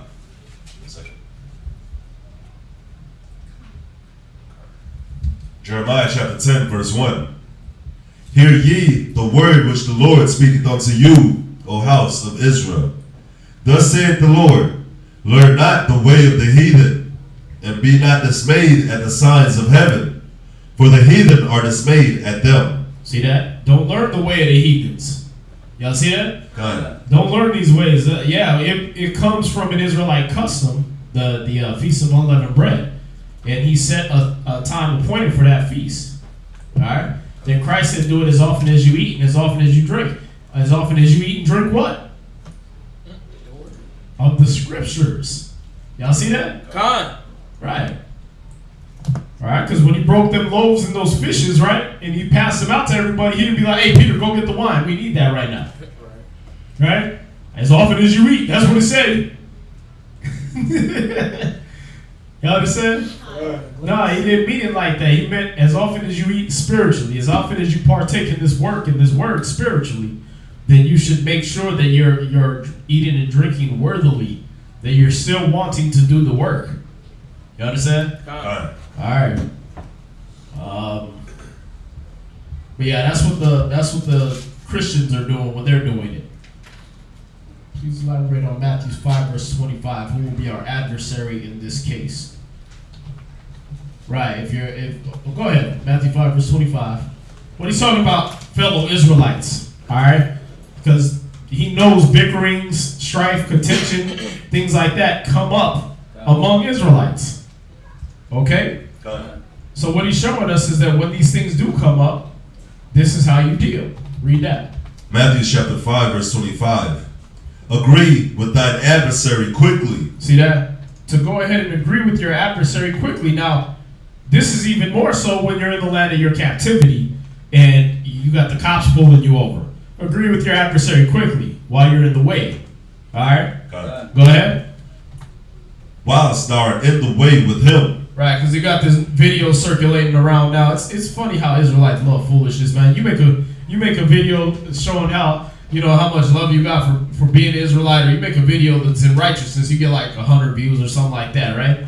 But you make a video where you're doing some dumb niggerism, and that thing spread like wildfire, right? So you got the one idiot in the white running around talking about he's gonna take your wife and baptize her, and that won't make her your wife no more, and he'll take her. Oh, cleanser. Yeah, then you got the other dumb nigga that he's in the car getting pulled over by the cops, and the cops start telling him to get out the car, right? And they try to get him to cooperate. Rather than pull his window down, rather than roll his window down, he leave it up. Well, the scripture tell you to agree with your adversary quickly. Roll your window down. Because what the cop do? Grabbed his window and tore it out the damn door. Just busted the window out, right? Put his gloves on. Yeah. Then the nigga like, oh no, but I ain't getting out the car. I ain't getting out the car. They open the door and they start pulling him out the car. I've been in that situation many times when I was trying to mess with that sovereignty stuff and all that, right? And they just pull your ass out the car anyway. And he over there yelling, how about some y'all side?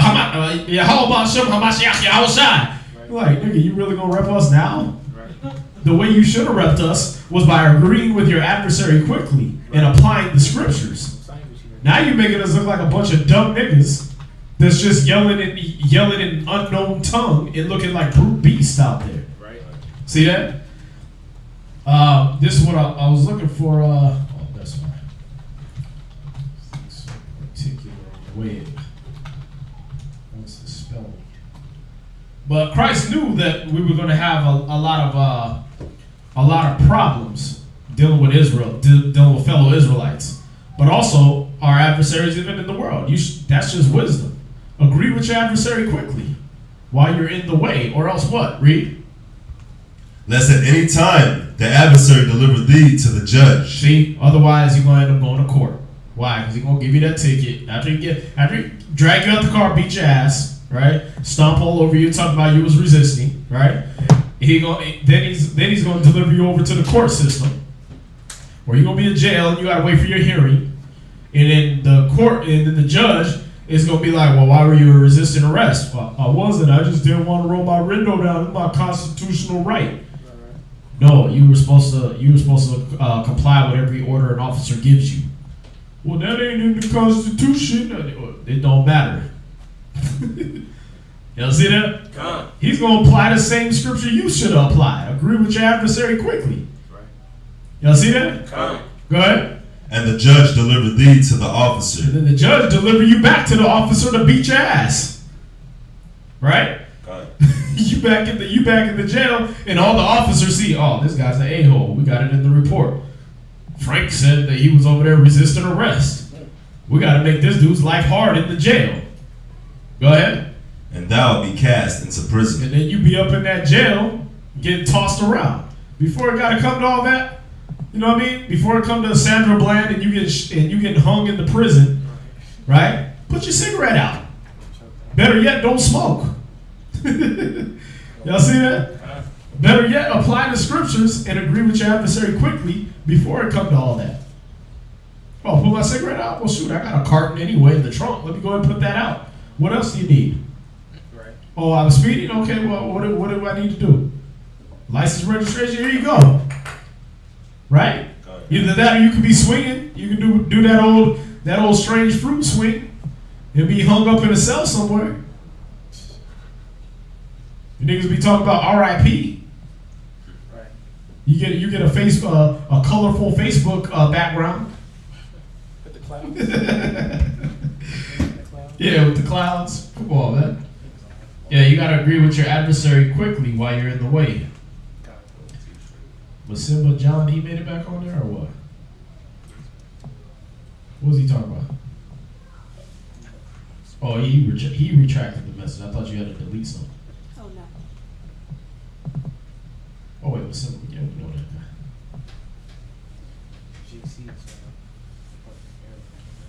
Yeah, we have many videos breaking down reincarnation. Hopefully, yeah, you already put that on there. Can we prove without a doubt to Adventists that the ceremonial laws are still mandatory? I think their excuse is he was the perfect lamb and ended the system of ceremonies with the priest. The sacrificial laws are the only ones done away with. All right. So when you read Matthew chapter 5, verse 17 through 19, Christ said that heaven and earth would pass before one jot or one tittle passed from the law. That's right. All right. So when you go to Leviticus 23 and he lays down what ceremonies we were to do throughout our generations forever, Christ did not do away with that, putting that together with Matthew chapter 5, verse 17. All right.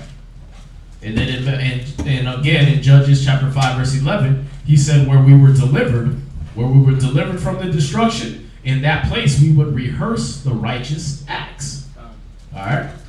Which were things we were supposed to do forever.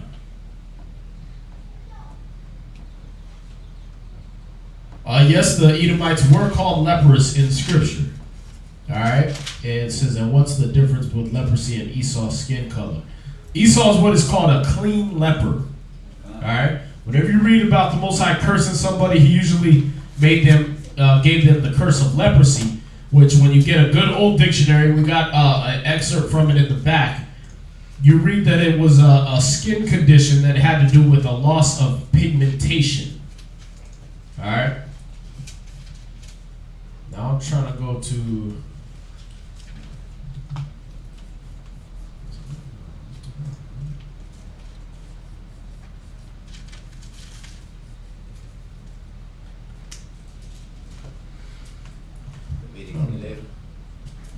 No, I'm looking for the thing with Miriam.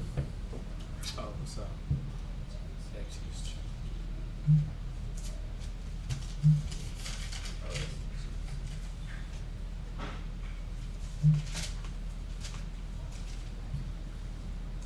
12 verse 10. Numbers 12 verse 10.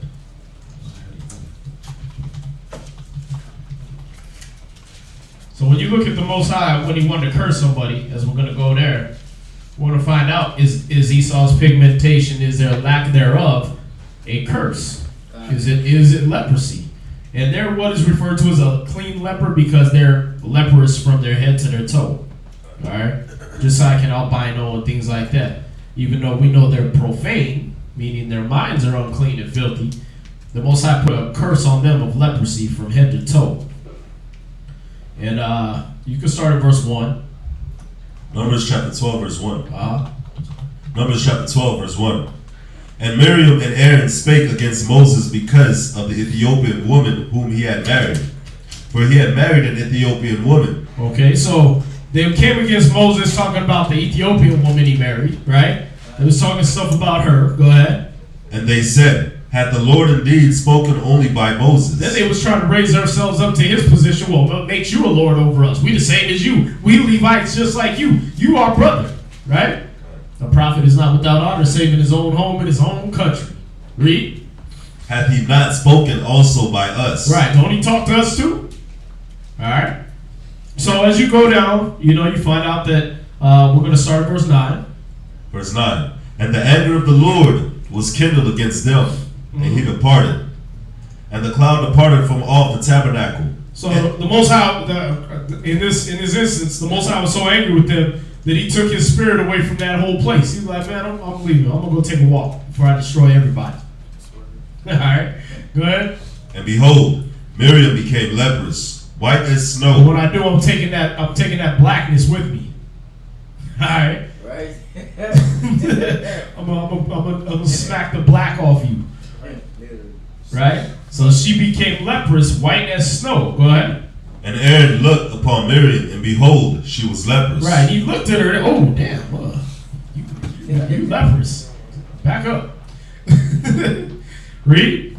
And Aaron said unto Moses, Alas, my Lord, I beseech thee, lay not the sin upon us, wherein we have done foolishly, and wherein we have sinned. See, so he's saying that having that leprosy is a sin.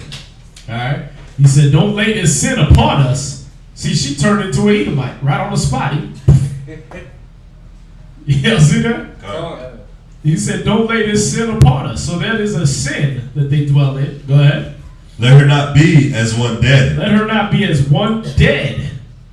All right, so when you go to that book about Professor Arnold Ehretz and the mucusless diet system, he tells you that they are corpse colored. The so-called white man is corpse colored, right? That there is one dead. All right, because they don't have that pigmentation. Yeah, we got that in the back too. Go ahead. Of whom the flesh is half consumed. Right, of whom the flesh is half consumed. Go ahead. When he cometh out of his mother's womb. Wait, he who? Esau. Miriam's the one that got struck with leprosy, right? That's a woman. Why didn't he say she? But he said, let her not be as one dead when he cometh out the womb. Well, then who are we talking about? We're talking about Genesis chapter 25, verse 25 down, where it shows you Esau came out the womb red and hairy all over like a garment. Well, when black people come out, they don't come out red. You understand? You can't see their blood through their skin. They don't come out little beach red attacker the killer tomatoes. All right? They don't come out like that. They come out brown or maybe a little light skin tan, right? And it get darker over time. Esau comes out red because you can see all that blood through their skin. All right, so when he's saying that, he's referring to the Edomite, the first Edomite, Esau.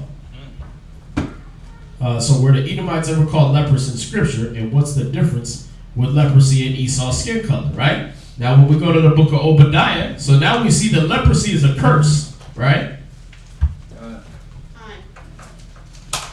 So we see leprosy is a curse, and leprosy is a condition affecting the pigmentation of the skin. We're going to go to the book of Obadiah now.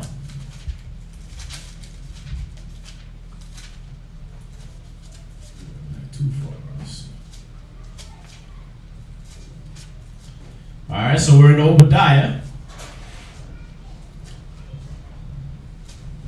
And let's see if I can find it real quick.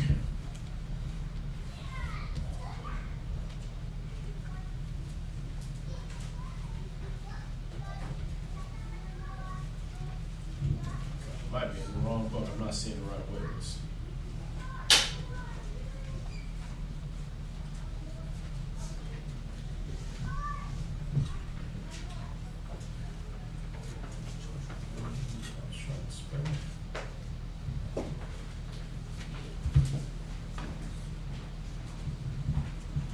Yeah, it's Isaiah, my fault. Isaiah 34 and 5. Same topic though. Isaiah chapter 34, verse 5. Come on. Alright, read that. Isaiah chapter 34, verse 5. For my sword shall be bathed in heaven. Behold, it shall come down upon Idumea. It shall come down upon who? Idumea. Right. See that? So he's showing you that this scripture is talking about Idumea. Okay, that where the Edomites come from. Alright, that's the land they established when they came out of the Caucasus Mountains. They established a land called Idumea.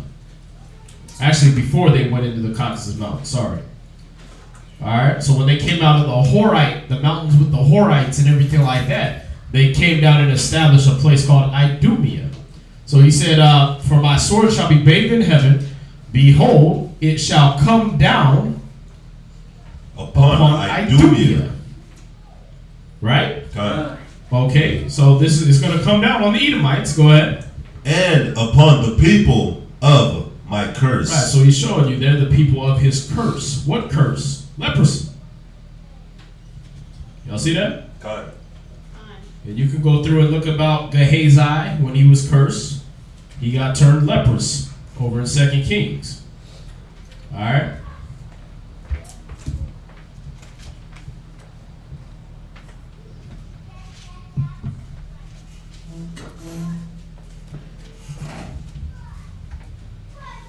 Alright, what else we got? Let's see.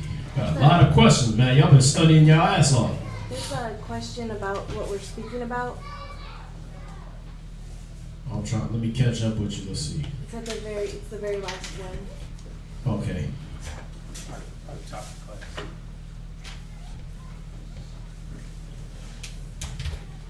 Then you got which sport or musical instrument will you recommend for little girls to be involved in?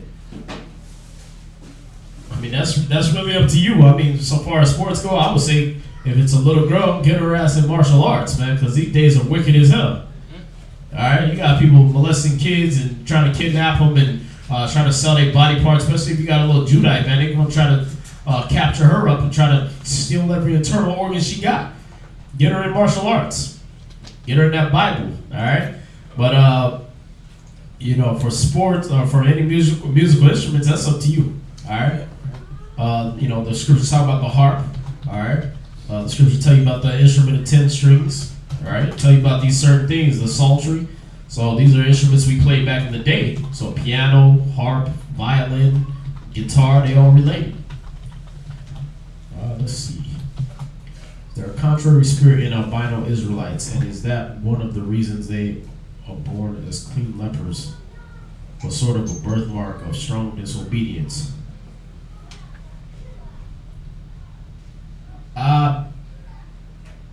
scriptures don't mention nothing about albino Israelites, but obviously you see when he turned Miriam into one, she was contrary.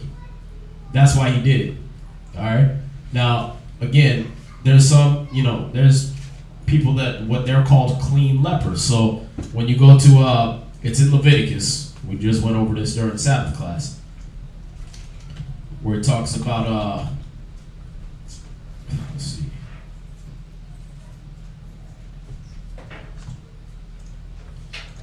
Somebody got it already? Okay, thought I heard it.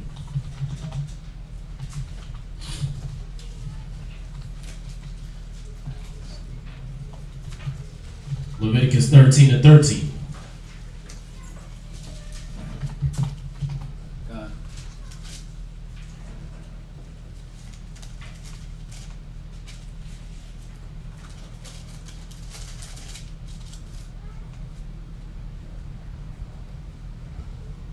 Yes. Who got it? All right, come on, read. Need y'all in there, man. Leviticus chapter 13 and verse 13. Then the priest shall consider, and behold, if the leprosy have covered all his flesh. So if the leprosy has covered all his flesh, go ahead. He shall pronounce him clean. Right. That had the plague. So he pronounced that man clean that had the plague. Go ahead. It is all turned white. He is clean. Right. See that? So that man is clean. It covered that his whole body done turned white. He's a clean leper. See that? All right. So they're not necessarily contrary in their spirit or nothing like that. It's just something they were born with or something that happened to them. Like Michael Jackson, he was about to be all covered head to toe with that vitiligo. His whole body was about to be like that, no pigment. He would have been considered a clean leper. All right.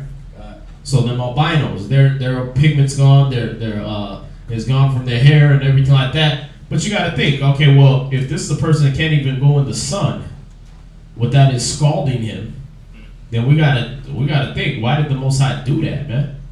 He gave us the sun as a light by day. You know what I mean? And to warm us and things like that. But it cooks this man. The Most High must not have it. He must have some kind of issue with that man. All right. So it kind of goes back to who did sin, this man or his fathers. All right. What else we got? Was that it? Cool. Well, about an hour, 15 minutes. That's cool. We're gonna deal with this class now. All right. So when they cut it, they can cut it right about an hour, 45 minutes in. All right. We're gonna deal with this class about confusion. All right. Now the reason I want to go through this because y'all doing this Israelite walk, y'all doing this trying to live according to the scriptures, and what comes with that is you get in situations that you might not necessarily know how to get out of, or they might start to overwhelm you and confuse you. Why is this happening? I don't get it. You understand? Who been through that? All right, everybody, right? Basically, right? You get in that situation where you're like, I don't know what to do, right? I'm ready to tear my hair out. I'm ready to kill myself, whatever, right?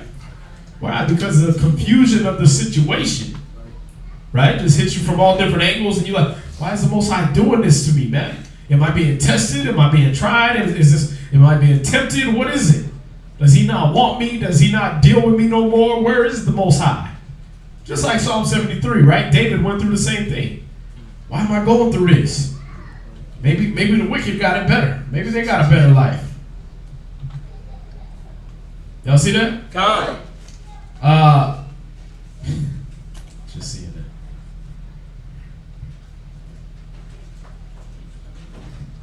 Yeah, I'm just barely getting to look at all these texts. All right, let's see. So let's hit this scripture real quick. We're gonna go to 1 Corinthians 14 and verse 33. So the first thing you should think of when you're going through these trials and your tribulations and your down areas, right? You already know that you signed on for this because Ecclesiasticus chapter 2. God. It told you when you come to serve the Lord, prepare your spirit for temptation, right? God. So that should kind of eliminate the confusion already. Why am I going through this? Well, because you was a wicked nigga in the world and you need to make up for that And sometimes the Most High is going to test you. You see that? Come. To see if you're worthy to go through his trials and tribulations. To see if you're worthy to get into his kingdom. All right? So when you first get into this situation, instead of letting the emotion of it overwhelm you, you should think like this. Read that. 1 Corinthians 14, verse 33. 1 Corinthians chapter 14, verse 33. Y'all got it? All right. For God is not the author of confusion. See, it's not the Most High doing this. He's not the author of confusion. The state your brain is in right now is not the Most High's mind state. All right? You are at this point not perfectly joined together with him. You are not in one mind and one judgment with Christ. You understand? Because the Most High is not the author of confusion. You're not in this confused state because the Most High wanted you to be in a confused state. You understand? If you're in this confused state, then you're right now out of the spirit. And we're going to go on and show you why that is. It doesn't mean just because you get confused, every time you get confused, God hates you. All right? Oh, you're confused? The Most High don't like you. That's what it is. No, you're just right then at that point not in the spirit of the Most High. All right? Because that confusion, it comes from what? What does the confusion come from? Who can tell me? Sis? I was going to say it generally starts with pride. Okay. Sometimes a lack of wanting to, a disagreement. So pride and disagreement, okay. Oh, go ahead. It's so funny that you say that because I just sent this to a sister yesterday. Right. About this, and I said tensions and sometimes miscommunications and disagreements happen, but when they do, you have to remember that that's not of the Most High. He's of peace. Right. Satan is in the center of anything that has to do with confusion and and contention and things like that. So Exactly. if the Most High, if there's no peace in that, then that's of Satan, not the Most High. There you go. Right? So, and that's going to skip ahead into whatever the other stuff I got for class, but where does the confusion come from? You said pride. What else? Maybe lack of faith. You got lack of faith. Okay. What else? Doubt. Which lack of faith. Go ahead. Listening to too many different doctrines. You listening to too many different doctrines. We're going to hit a scripture on that too. All right. The confusion usually takes place because you get emotionally involved. You see that? It messes with your emotions instead of your logic. You see that? Yeah. Oh, this is happening. That's oh man, what am I gonna do? You start getting worried, right? That's an emotion, right? And then, like you said, that's partly pride because why? You're thinking it's you ever handled this situation. There is no what are you gonna do? What's the Most High gonna do? Let me sit back and see what he's gonna do. Let me let those answers come to me according to how the Most High would want me to think. Well, where do I find that? Well, I got to get into the Word. See that? Or I got to meditate and think of scriptures that have to do with this situation, which I can't do if I haven't studied. Right? If I haven't put nothing in here, I can't expect to get nothing out. It's like a bank, right? If you didn't deposit any scriptures, don't expect to withdraw any wisdom from your brain. Alright? All you're going to get is emotionality. Y'all see that? You're going to get emotionally involved, and then that's going to bring about confusion because you don't know what you're going to do. If you knew what you were going to do, you would have handled the situation. It wouldn't be a situation already. Why is it a situation to where it's even getting you into confusion? Because you can't handle it. You don't know what to do. It's above your wisdom or it's above your intellect. You understand?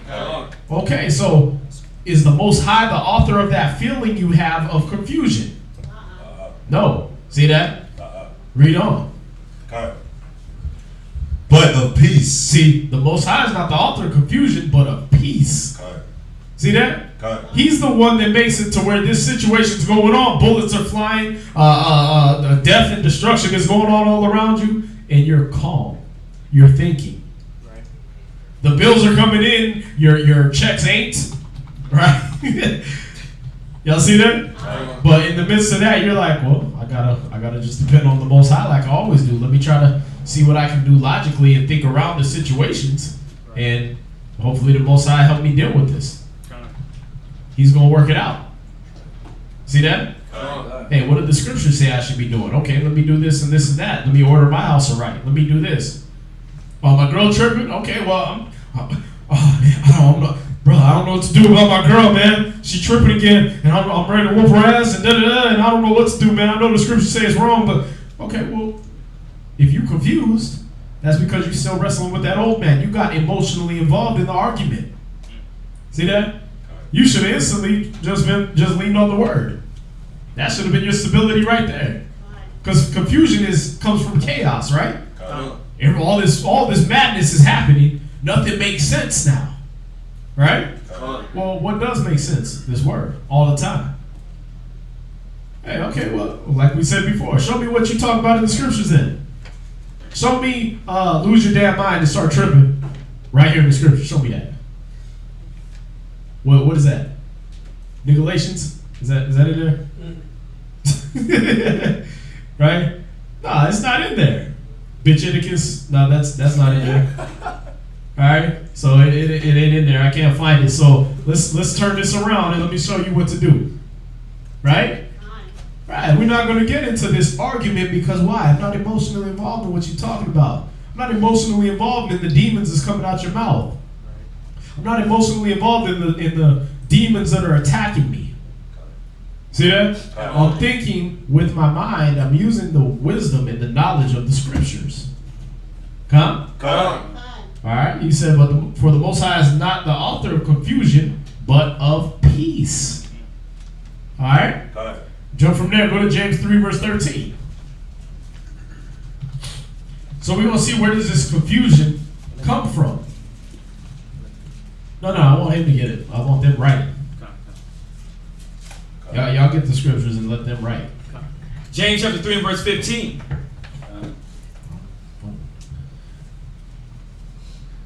Go ahead. This wisdom descendeth not from above, but is earthly, sensual, devilish. See? Wait. Where are you at? This is James chapter 3 and verse 15. 3 verse 13, bro. 13. James chapter 3 and verse 13. Uh-huh. Who is a wise man and endowed with knowledge among you? See, who's a wise man and endued with knowledge among you? That's the first thought that should go through your head. All right? If you don't have the wisdom, if you're not going to be the wise man, if you're not going to be the wise woman, right? Well, let me find one. All right? If you're confused and the wisdom isn't entering you on the spot, let me find a wise man or a wise woman. Let me get some counsel. See that? This is the first thought that should appear when you get in any situation where you're any kind of confused. Well, who's a wise man? Who's a wise woman that's endued with knowledge among me? Who can I call? Should I call the other nigger woman in my cubicle that always responds to her man by calling the cops? No. Should I talk to the other one that says leave him every damn time, everything that comes out of my mouth? Ooh, my man bought me flowers. You should leave him, girl. He ain't worth nothing. Flowers? What you gonna do with those? Right? Should I talk to her about it? Who been single for 30 years? No. Right? I want to punch this dude in the face. Should I call my boy who's in jail right now for punching people in the face? No, probably not. Unless I want to end up in the same condition he's in. Well, I already know what he's going to tell me. Well, I'll just punch him in the face. I know you would. Thank you. Thanks for wasting my $2.99 a minute on this phone call. Right? You already know what they're going to say. So who do you want to do? You want to deal with somebody with wisdom, right? Get beside a man of understanding, like it says in Ecclesiastes. All right? Read on. Let him show out a good conversation. See, let him show out of a good conversation. Out of tripping. Of a good conversation. Out of reacting emotionally. Of a good conversation. Out of handling things like a niggard. Of a good conversation. See, let him show his wisdom through conversation. Speak. Talk. Make phone calls. See that? Even when it comes down to bills, right? Okay, my bills outweigh my income. So what am I going to do? I'm going to call my people to send me the bills. And I'm going to say, hey, can I get a little leeway on this? Or I'm going to call my Comcast and be like, I ain't paying y'all full coverage this month because y'all giving me crappy service every day. And my damn internet keep lagging and this and that. And they be like, we sorry, sir. Listen, what we're going to do is we're going to credit you for next month. Okay. Click. Thanks. Right? Okay. Hey, right when your bill comes around for your phone, $500. Good God. Let me call them up. Hey, listen, man. I can't get no service nowhere. Every damn time I'm on the phone, I'm dropping calls. I'm trying to call my mom in the hospital. Drop call. I want my money back, man. Hey, well, listen, we can't give you all your money back, but what we're gonna do, we're just gonna credit you some money back on your bill. Thank you. Bye. See, conversate, talk. You understand? Got it. Your girl start tripping, conversate, speak. Doesn't have to be emotional involvement. Hey, listen, something's clearly bothering you beside that I left the toilet seat up again. What's on your mind? Because your whole body literally turned red. And we black. That don't even make sense. You got a vein coming out your eyeball. It's just pulsing. Right? Hold on, let me take it. Look at you. You tripping. Right? That don't look like you. That ain't this Instagram picture with the filter, with the flowers. Right? You tripping right now. Well, let's talk about it. See, let him show it out of a good conversation if he got wisdom. See that? Go ahead. His works with meekness of wisdom. See, let him show his works with meekness. Power under control, not using all the power of his mighty fist. Right? Not using the power of his mighty cuss words. No, let him show wisdom in the power and the might of the scriptures. Go ahead. Verse 14. With good works. Go ahead. With good works. With meekness of wisdom. Right. But if ye have bitter envying and strife in your hearts. See, if you got bitter envying and strife in your hearts, go ahead. Glory not. Don't take pride in that. Don't think that's you're handling the situation the right way. Understand? If you're sitting there and you just mad and ready to cuss people out and you angry with them and you're confused about the whole situation that's going on, but you know damn well you're going to respond in anger and jealousy, resentment, envy, whatever, right? Then you're not doing it right. Don't glory in that. Understand? Come. Okay, read on. And lie not against the truth. And don't lie against the truth. Like the dude in the car, man. I'm gonna fight the cops and get drug out the car and beat down anyway. Why are you yelling about the Most High in Christ now? Why don't you apply what they told you to do in that situation? Before you start lying against the truth and act like, he was believing in the Most High. The Most High didn't help him. No, because that's how I looked at it. I'm like, man, people are gonna think this idiot. They're gonna start thinking, damn, see, the Most High didn't come help him when he yelled his name. No, the Most High helped him beforehand. He said, agree with your adversary quickly. He wrote it in a book that the nigga didn't read. The instruction manual. Y'all see that? God. So he already helped him out beforehand. Like I said in Romans 15:4, the things that were written aforetime were written for our learning. It was written before you got drug out the car. You just didn't read it. See that? So before you get in that situation, you should already be thinking on wisdom. Read it again. But if ye have bitter envying and strife in your hearts. See, but if you want to fight and you want to use your so-called weapons that are outside the scriptures, if you want to dwell according to Isaiah 8:20 and speak not according to the word, right? And show that you have no light in you, go ahead. Glory not. Don't glory in that. Go ahead. And lie not against the truth. Stop lying against the truth. Nigga, you ain't in the truth. If you were in the truth, you would have applied what the truth says. Right. Right? Come. Okay, go ahead. Verse 15. This wisdom descendeth not from above. See, that wisdom you came with, That didn't come from the Most High. That confusion you're dwelling in, that didn't come from the Most High. Go ahead. Where did it come from? But is earthly. That's on the earth, man. That didn't come from above. That's how niggas deal on the earth already. Right. That's how niggas been dealing since Adam partook in the fruit. Right? So that ain't from the Most High. You're confused not because of something that the Most High is doing to you. You're confused because you are not dwelling in the spirit of the Most High. See that? You're dwelling according to the earthly man. Y'all get that? Read. Sensual. It's sensual. It's about your feelings. Well, I'm gonna punch a wall. That makes me feel good. I'm gonna go hit the heavy bag. That makes me feel good. I'm gonna go to the gym. That makes me feel good. I'm gonna go take a walk. That makes me feel good. Why don't you dwell according to the scriptures, which will make the situation better rather than just your feelings better? Right? That's how we ought to deal, right? So this is the instruction manual to eliminate that confusion. Read on. It says sensual, devilish. It's sensual and it's devilish. So where does confusion come from? The devil. Y'all see that? You're in a confused mindset. Where did that come from? The devil. Class? Satan the devil. Right. It came from Satan. It comes from the devil, man. Go ahead. Verse 16. For where envying and strife is, there is confusion. See that? What happens? Read it again. For where envying and strife is, there is confusion. Why are you confused? Because there's envying and strife. You understand? You want to fight according to how the earthly man would fight this battle. You want to get in this situation according to how the earthly man would fight this battle.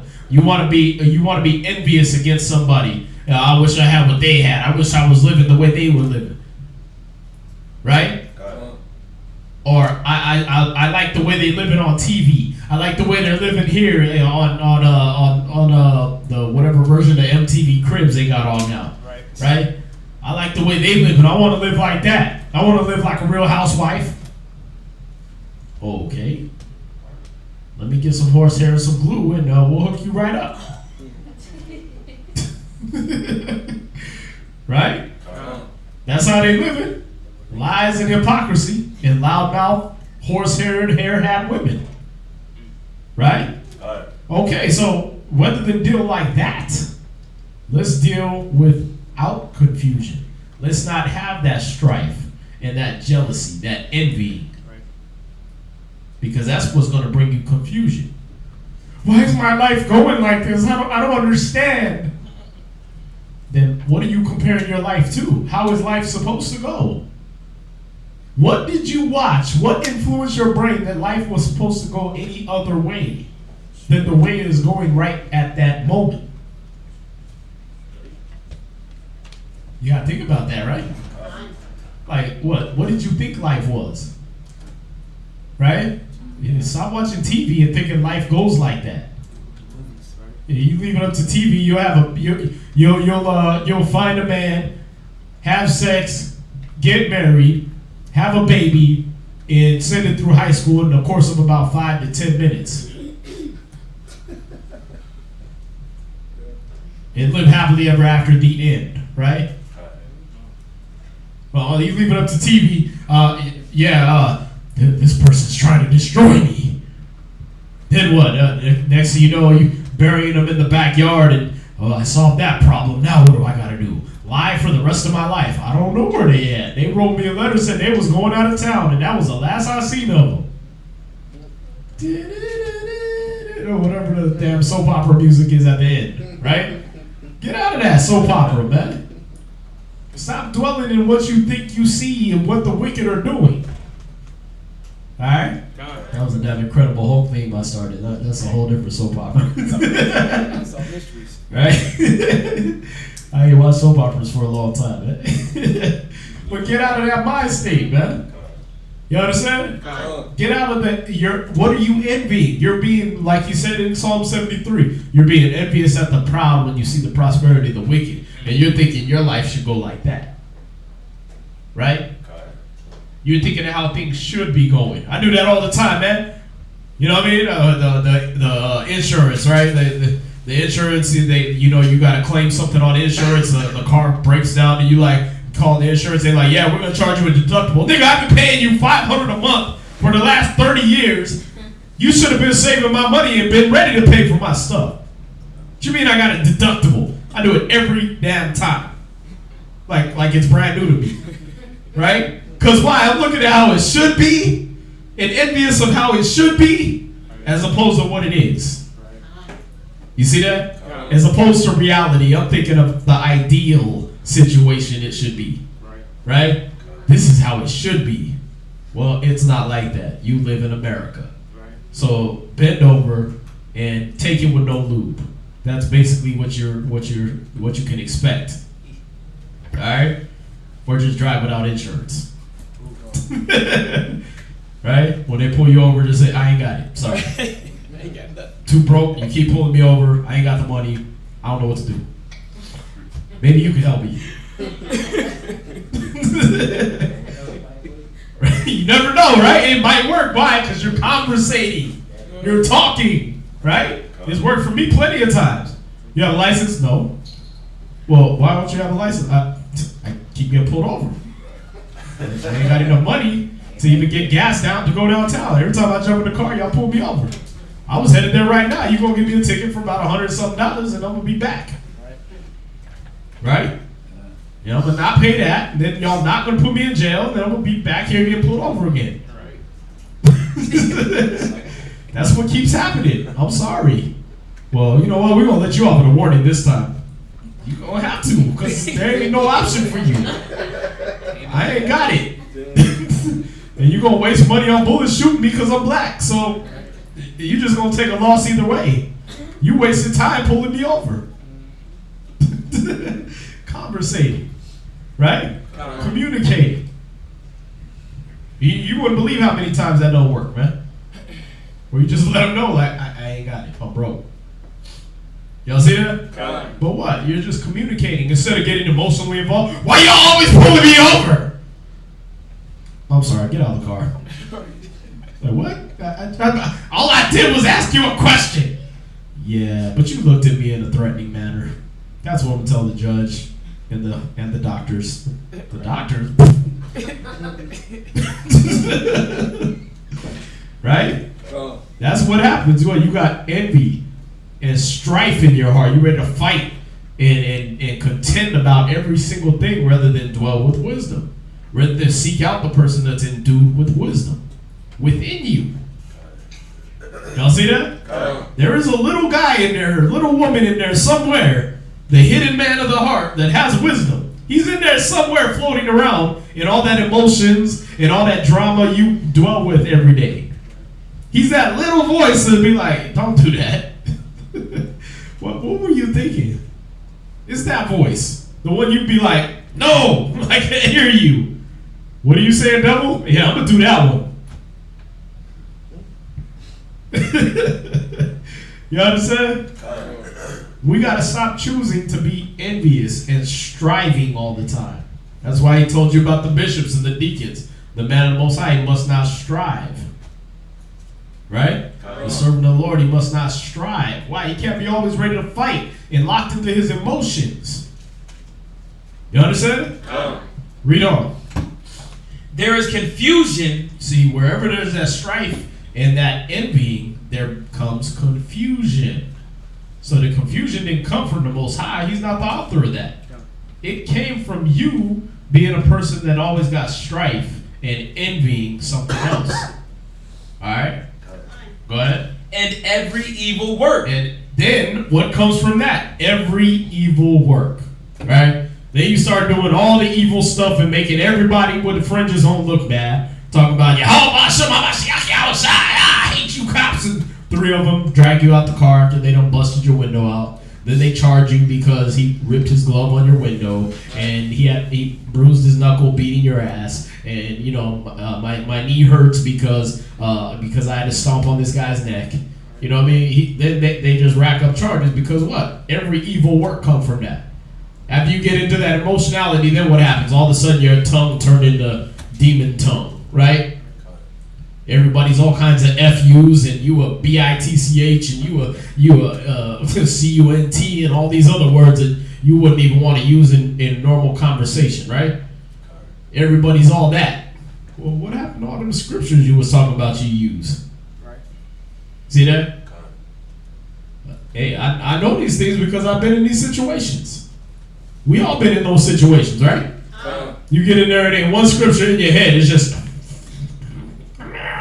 right? Like, you can turn into a damn Dragon Ball Z character on the spot. You just, right? Exorcist, all of that, all in one. Right? God. Go ahead. Verse 17. But the wisdom that is from above is first pure. See, if you want to know if the things you're thinking are from above, see if it's pure. See if it has anything to do with the scriptures. Go ahead. Then peaceable. So it's first pure. So what's the checklist of the thoughts that are coming into my brain? Is it pure? Is it peaceable? Does it relate to doing things peacefully? Does it result in a peaceful conclusion? Or am I just wanting to go batshit crazy and kill everybody? Right? Am I just wanting to pop my top off and knock somebody's head off and, you know what? You cut me off. Ah! Right? You start speaking Japanese and everything. What? You smacking into their car with your car. Like, how did that help the situation? Why are you speaking Japanese?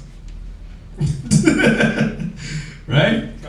Hey, what the hell's wrong with you, man? You can't turn into a damn anime character every time you lose your mind. Alright? It can't be like that. Every time a situation pops up, you can't turn into the I want to kill everybody. I'm going back to the nigga gangster I was in the world that you never were, right? Oh, I'm gonna kill that nigga. I'm gonna do this. I'm gonna do that. No, you're not. You never did it before. Why would you start now? Now is not the time where you're gonna do it. Stop it. Right? And if you was gonna do it, you would have done it a long time ago to Esau. Right? So we gotta understand that these things, they don't come from the Most High, but what things come from above? The things that come from above, the thoughts that come into your head that are pure, that are peaceable, right? These are from above. Read on. Gentle. Gentle. Not harsh, not angry. It's gentle. It's easy. It makes the situation easier. You understand? Go ahead. And easy to be entreated. Right. It's easy to just ask. You become a person that somebody can ask you a question and you're not all defensive and it wasn't me, I was doing it. I didn't say it was you. I was just wondering where my shoes are. That's all I was asking. I don't know what the hell your problem is. I'll find it myself. Right? It'd be like little situations like that all of a sudden become the straw that broke the camel's back, right? Hey, have you seen my $20? I didn't steal nothing. You always killed it. I'll find it myself. I just know I put it in my wallet and I can't find my wallet. That's the problem. Right? I get it. We're going to talk about you tripping, though, when I find my money. Y'all see that? Go ahead. Full of mercy. See, so it's easy to be entreated. It's easy to ask questions of that person. And it's full of mercy. You become a person that's full of mercy. You know what? I ain't got to snap at you for every little situation. You know, I've been there too. I've been in this situation. I done lost my mind once in a while, so I ain't going to get emotional with you. I'm not going to get confused about why you're acting like this. I know why you're acting like this because I used to act like that. Let me teach you like somebody taught me. First, you need to find you a person endued with wisdom. Well, you clearly don't have it right now because you tripping. So I'll deal with you, but if you don't like me right now, then we should call somebody. Right? This is how we're going to deal with this situation. It's not harsh. I'm not going to come at you and throw all kinds of old stuff you used to do in your face. Right? I'm not going to come at you and get all emotionally involved in this situation with you. No. We're going to find somebody of wisdom and we're going to deal with this. You understand? All right. Go ahead. Full of mercy. So full of mercy. Go ahead. Good fruits. Good fruits. It yields good results. Excuse me. It's going to yield good results. Read. without partiality. It's not your thoughts are not just trying to find out what's going to be in your own best interest, right? Well, shoot, what's going to get me out of the situation? I'll just lie. Hey, yeah, it wasn't me. I don't do that. I ain't never did that. You did it yesterday. What you talking about? No, well, you always bringing up some old stuff. You're right. It's my fault. Right? No, it's going to be a person that's peaceable without that partiality, right? And it's going to be without hypocrisy. See? This is what wisdom will do. This is what that lack of confusion, when you clear that confusion and you look for that thought that's coming in your brain that is without hypocrisy. It doesn't make you look like a hypocrite. It doesn't come from a hypocritical person. Right? So they might give you a scripture and you ain't looking at them like, oh, well, you do that all the time. No, because that person's telling you what they practice. Y'all see that? All right. Read on. And without hypocrisy. Mm-hmm. Verse 18. And the fruit of righteousness is sown in peace of them that make peace. See? Otherwise, you got that evil seed planted in your brain. But the fruit of righteousness, the things that make you righteous, they were sown in you also. See that? And how do you water that? By making peace. The fruit of righteousness is sown in peace in them that make peace. So what do? You become a person that everywhere I'm going, I'm planting righteous, peaceful seeds everywhere. I'm not confused about this situation. Let me add some peace to this situation. See that? I'm going to add peace to this. I don't got to fight you. Listen, this is what makes peace. Let me say these words. They make peace out of this situation. Instead of, well, yeah, you tell me, well, I could be like you and do this and that. Okay, I was trying to help, but never mind. You want to turn this into a fight. The fruit of righteousness is sown in peace by them that make peace. See that? Whenever a person how do you know a person is righteous? Because they're always making things peaceful. They're always bringing your mind at ease. They're always bringing you to a peaceful level instead of this crazy, whacked out psycho that you want to be. Because that's easy, right? You're not really confused. You just don't want to be in control of the situation. Because sometimes that's harder, right? It's easier for some women to just ball up and cry, have a good cry, right? And live up to all those cliches. I'm just going to have a good cry and eat a tub of ice cream and then bitch about the 10 pounds I've gained for the next 20 years, right? Well, why would you do that? Why don't you just sow peace? Right? Why don't you just deal peacefully? Why don't you just make this a peaceful situation? You understand? But it's too easy to lose your damn mind and just be a psycho. Then you get to blame all the results, all the wars and everything. Man, I was tripping. I'm sorry. That doesn't make it go away. You understand? Just because you go apologize afterward, that don't make the situation go away. I was just tripping. We know you're tripping. Now you gonna clean up this mess you made though. Y'all see that? When are you gonna stop tripping? Because you said that last time and the time before that and the time before that. Y'all see that? Get over it. Get past it. Grow the hell up. See? Where we at? That was it on that? Yes, go to Isaiah 30 verse 1. Yeah. I was going to say, man, from reading from 17, when it says, but the wisdom that is from above is first pure, then peaceable, gentle, easy to be entreated, full of mercy, good fruits, without partiality and without hypocrisy. This is a good way to examine your thoughts. Like in any situations that comes up throughout the day, throughout the week, whatever it is, this is a very good way to examine your thoughts and how to deal with the situation. And instead of going with it through that confusion, through that negative side, through that strife. But this is like, man, it's perfect. Like when we were going over it, I was like, damn, man, this is how I need to examine my thoughts in every situation. Like it says in verse 18, it says, and the fruit of righteousness is sown in peace of them that make peace. And this is how you make peace. This is how you bring peace to your mind. It's by going through this verse 17 right here, checking the thoughts, man. Because that spirit of negativity won't be around you, so you'll always be at peace. You become that light you become the light of the world, and then you can only bear good fruit from this. Right? Ain't no negativity coming from it. Yeah, that's all I had on it though. Yeah. Go to well put, man. Go to Isaiah 30 verse 1. God, Isaiah chapter 30 verse 1. So we're gonna find out what is often our problem, since we know that the confusion, it doesn't come from above, right? It doesn't come from the Most High. So we know where it comes from. It comes from being devilish, right? Now, is it just the devil comes and makes you confused? Poof, you're confused. I don't get it. Oh, this ain't no magic potion. We're gonna see where it comes from, because we already saw that it comes from envying and strife, right?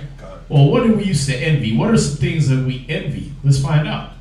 Read that. Isaiah chapter 30 verse 1. Woe to the rebellious children. Right? So you're rebellious, for one. You're rebellious against the scriptures and how they would tell you to handle it. Why?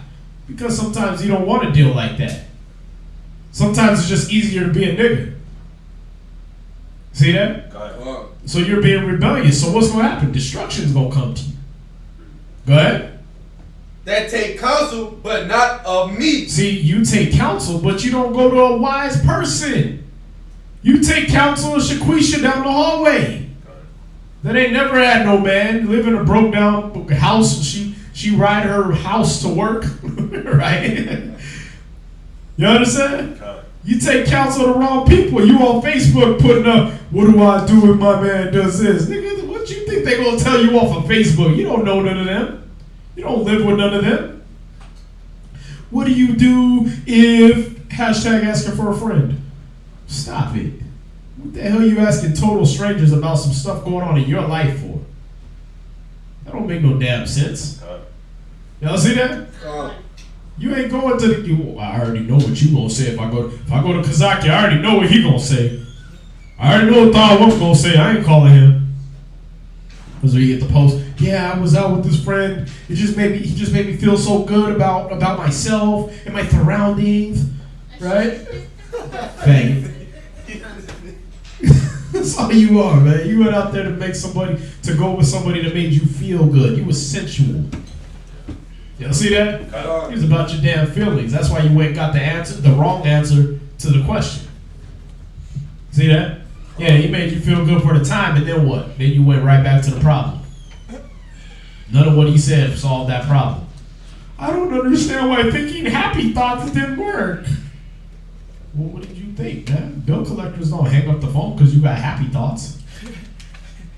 Hey, yeah, you know what? I was going to try to get that 30 G's from you, but it sounds like you're having a good day today. You know what? I'm going to wipe this one out. Bye. That ain't how that works. Y'all see that? But that's what people do. They want to take counsel, but they don't want to take counsel of the Most High. Go ahead. And that cover with a covering, but not of my spirit. See, you want to cover with a covering, but you don't want it to be the spirit of the Most High. You don't want it to be this book, because that book's going to cut you. That book's going to tell you, this whole situation happened because you're not dealing with wisdom. Oh, I didn't apply that scripture. This is all my fault. I'm going to act like I didn't read that. Y'all see that? That's why I don't like hanging out with you, because you always get me messed up, man. No, I asked you want to come, and you said, yeah, let's roll. That's why you in the situation you had. Why are you trying to blame me? Most High told you not to not to walk in the way with evildoers. Y'all see that? You knew better before it started. So don't be blaming it on everybody else. It's your fault. Where we at? Isaiah chapter 30, verse 1, last precept. That they may add sin to sin. See, that they may add sin to sin. Why don't we deal with the ways the Most High would have us do it? Because you know what? It's just easier to just keep messing up. It's just easier for me to just lie my way out of it. And then when I lie and they catch me in one lie, I'm gonna lie again and again and again and again and again.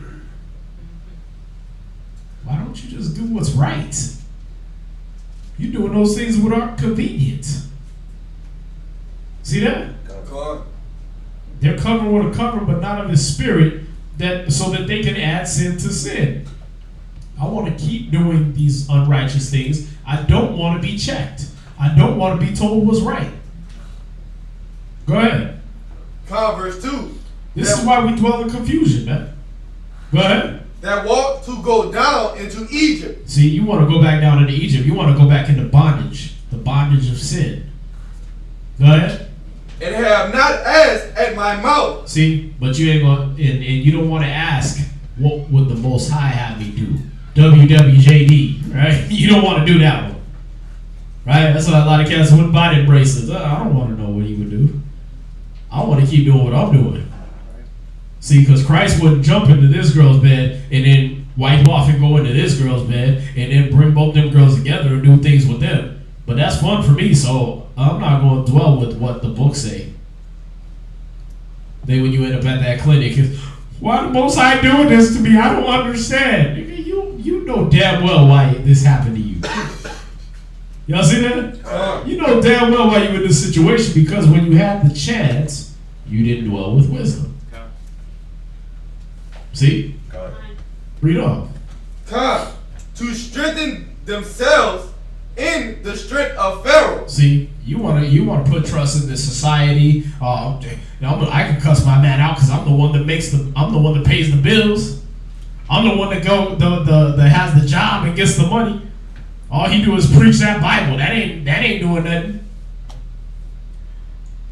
Oh, so you putting your faith and your strength in the strength of Egypt? You putting your faith in that job you got working for Esau? Come on, man. You gonna fall with them. Read on.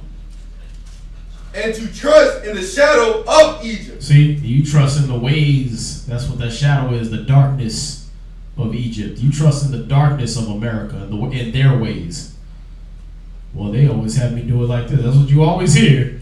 When you checking a brother, when you checking a sister. Why'd you do that? Well, it always worked when I did it back in the world. You in the truth now. That don't work no more. You understand? You can't do that no more. Read on. Verse 3. Therefore shall the strength of Pharaoh be your shame. See? That's why your own wickedness ends up coming back and correcting you. And your backslidings come back and reprove you. See that? Because you trusting in the weakness of America. You trusting in they whackness, their confusion, their anarchy. I don't understand why it didn't work out. You ain't confused. You did it wrong. Alright? Let's go. Come on. Read. And to trust in the shadow of Egypt, your confusion. So what is making you confused? You're doing it the wrong way. That's crazy, yeah. You're trying to go about things the wrong way. You're trying to go about things the earthly way, the devilish way, the worldly way. Why don't you try it the Most High's way? Why don't you try listening to that man of wisdom that told you to do this and do that and operate like this and act like that? Do it His way. Things will go easier for you. Every time. Y'all see that? How many of y'all have actually experienced that though? I always hear cons, but people ain't been through that experience. What's that, sis? I have. You have? I've experienced it. When, of course, when dealing with my husband, if I don't agree with the direction that he wants me to go into, and I do it my way, it doesn't work out. Yeah. Even though your way might have been perfectly logical in the world, right? It makes so much sense, but as soon as I say, and I'm put in that situation again, right? Because it keeps happening until I'm submitting and humble and obedient. Right. So the situation is going to keep happening until I exercise that. Yeah, because it's a lesson, Time. and it ain't gonna go away until you learn your lesson, Time. right? Yeah. Once you learn, then okay, new subject. Ain't that how it works in school? Yeah, we're gonna have to hold you back because you keep failing math. what do I need to do? Learn your lesson. Come to class. Find out what the hell we talking about on the test. Don't just show up when it's test time. Right? No, learn the lessons. Find out how to pass the test. Right? Stop trusting in what you think you know and do it the way the Most High prescribed. Alright? Any questions so far?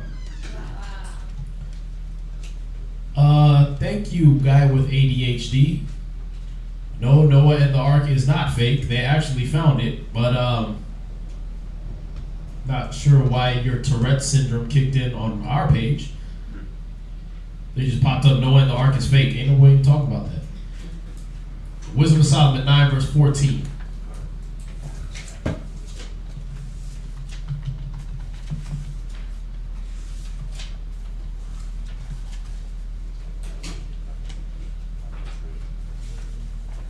Yeah, kind of.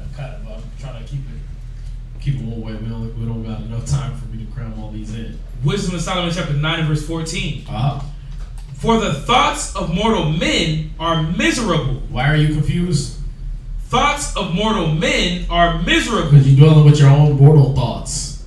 See that? You're not dwelling with the spirit of the Most High. You're not dealing in the spiritual realm. You're dealing with carnality.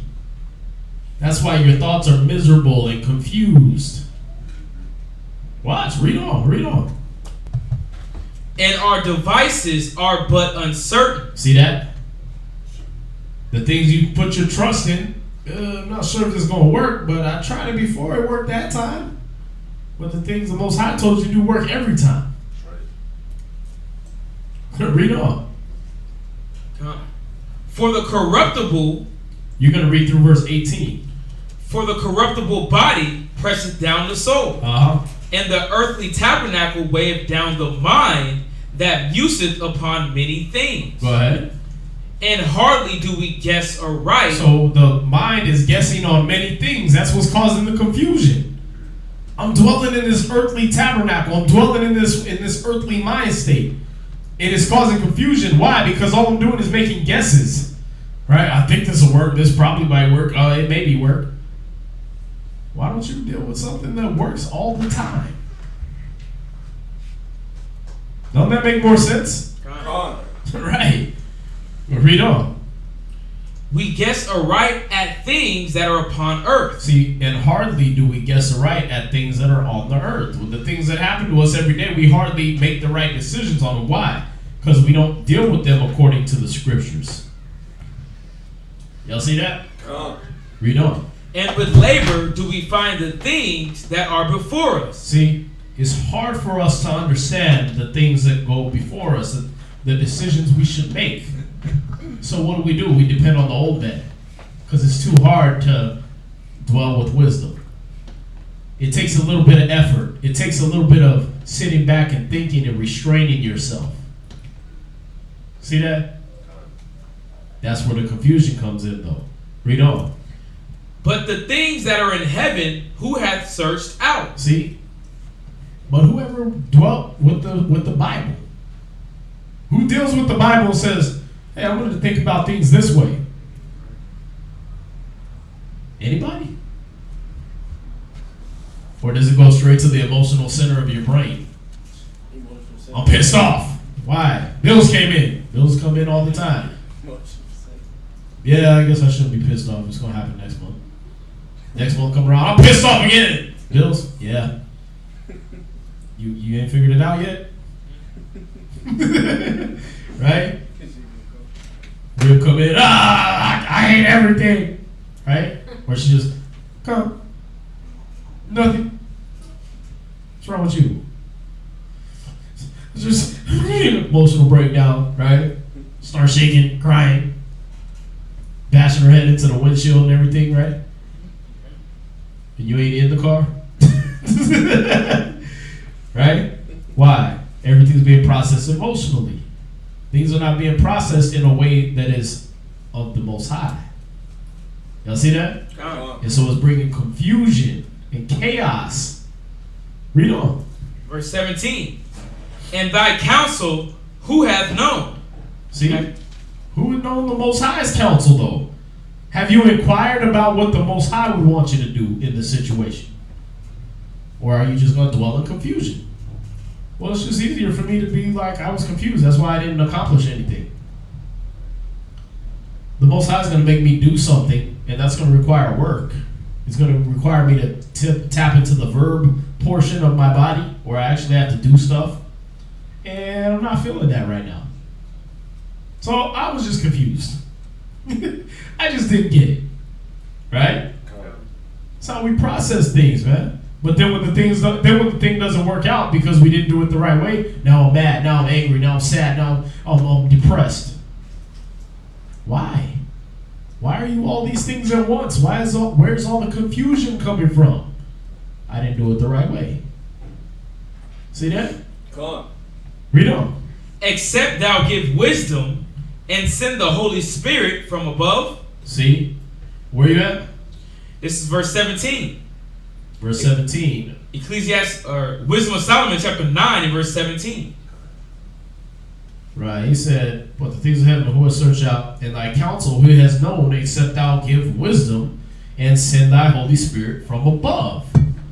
See? Got it.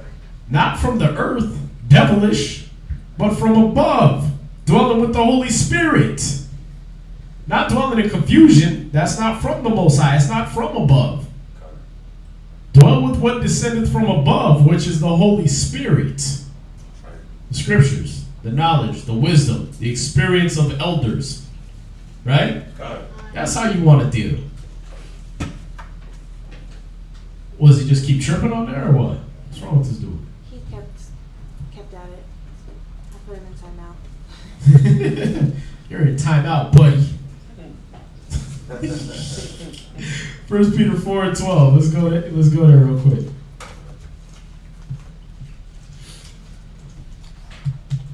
First Peter chapter 4, verse 12. Come on. Let me know when y'all got it. Come on. Go ahead. First Peter chapter 4, verse 12. Beloved, think it not strange Don't get confused. Go ahead. concerning the fiery trial, which is to try When you. the trials and tribulations come up, don't be confused. Don't think it's strange. Okay? Read on. As though some strange thing happened unto you. See that? Don't think it's strange as if some confusing thing happened. As if bills don't come in all the time. As if people ain't going to talk stuff about you. You should have been prepared for this all the time. You understand? So our job is not to dwell in confusion, because when these things happen, we know this was going to happen. See that? Got it. When these things come up, when you try to do good, evil's going to be present with you. What's the problem? You already knew it was going to happen. You try to extend a hand of friendship to the brother.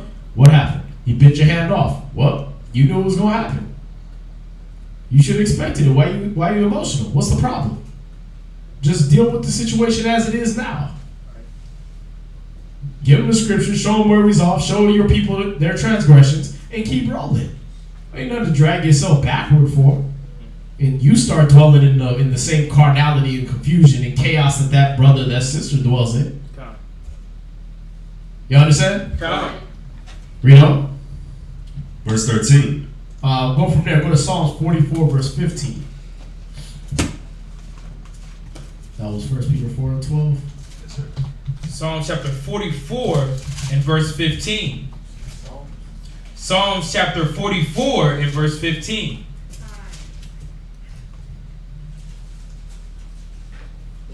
My confusion is continually before me, and the shame of my face hath covered me. See, when you read that first Peter 4:12, the word for strange, it's xenitzo, and it says the second part is to surprise or astonish by the strangeness and novelty of a thing. To think strange, be shocked, right? Why are you shocked by things? What makes us shocked by something? What's that? Not expecting. Not expecting, right? What else? Never faced it before.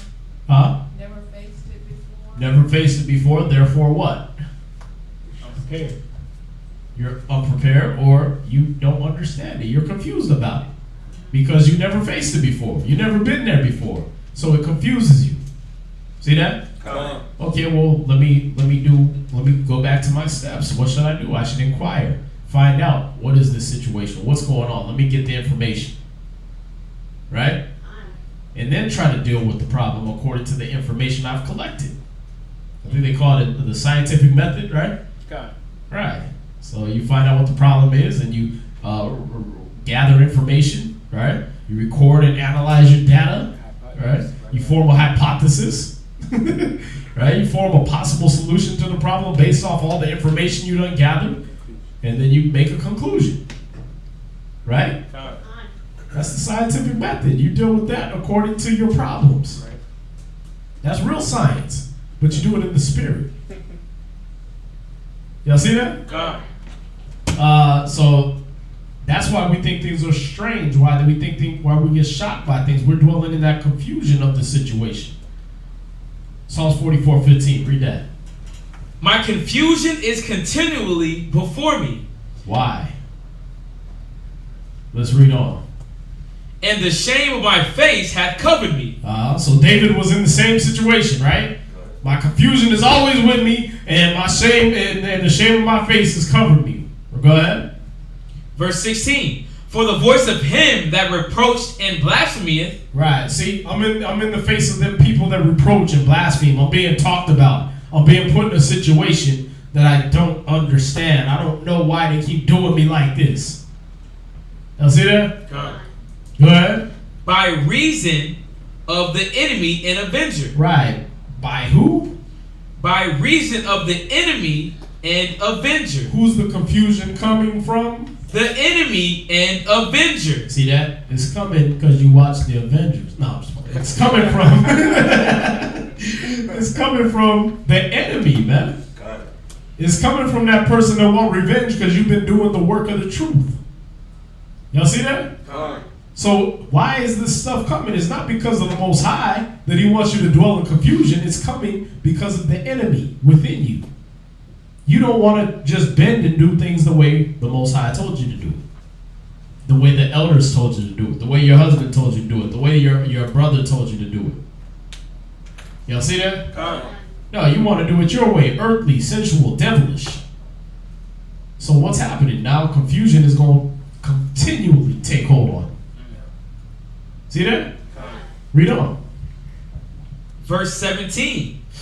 All this is come upon us, yet have we not forgotten thee. See, all these things have come upon us. All these things are going to come upon us. Confusion, anger, frustration, right? All these things are going to come upon every person. So we're not condemning you for getting mad, for being confused. You understand? The whole point of this class is to show you how to avoid the confusion, how to avoid the situation where you're in a confused state. All right? So he said, all this has come upon us, yet have we not forgotten you. In the time of your confusion, don't forget the Most High. Don't forget his word. Don't forget his ways. And then you won't have to dwell in that confusion forever. Y'all see that? But that's the problem, is we want to forsake his ways and dwell with the way Egypt told us. Dwell with the way America told us. Oprah, Sally Jesse, way back, right? Y'all forgot about Sally Jesse, yeah. Right? What's her face? The fat chick? Yeah, Ricky Lake, right? Fat skinny chick that bounce back and forth. Jerry, right? You want to dwell with Dr. Phil, the way they tell you to do things. Right? Wendy Williams, the crossdresser. Guy, girl, that's crossdresser. That's a guy. Right? You want to dwell the way they tell you to do it. Trust in the shadow of Egypt, man. Well, the last rapper I said, he told me, if I get mad that I'm killing every nigga in front of me, right? That's what I should do. Right? No, that's not how you do things. If I get broke, I'm supposed to put the ski mask on and go rob somebody. That's how I deal with the situation, right? No. You gotta smack me what? No. Right? Like kids, man.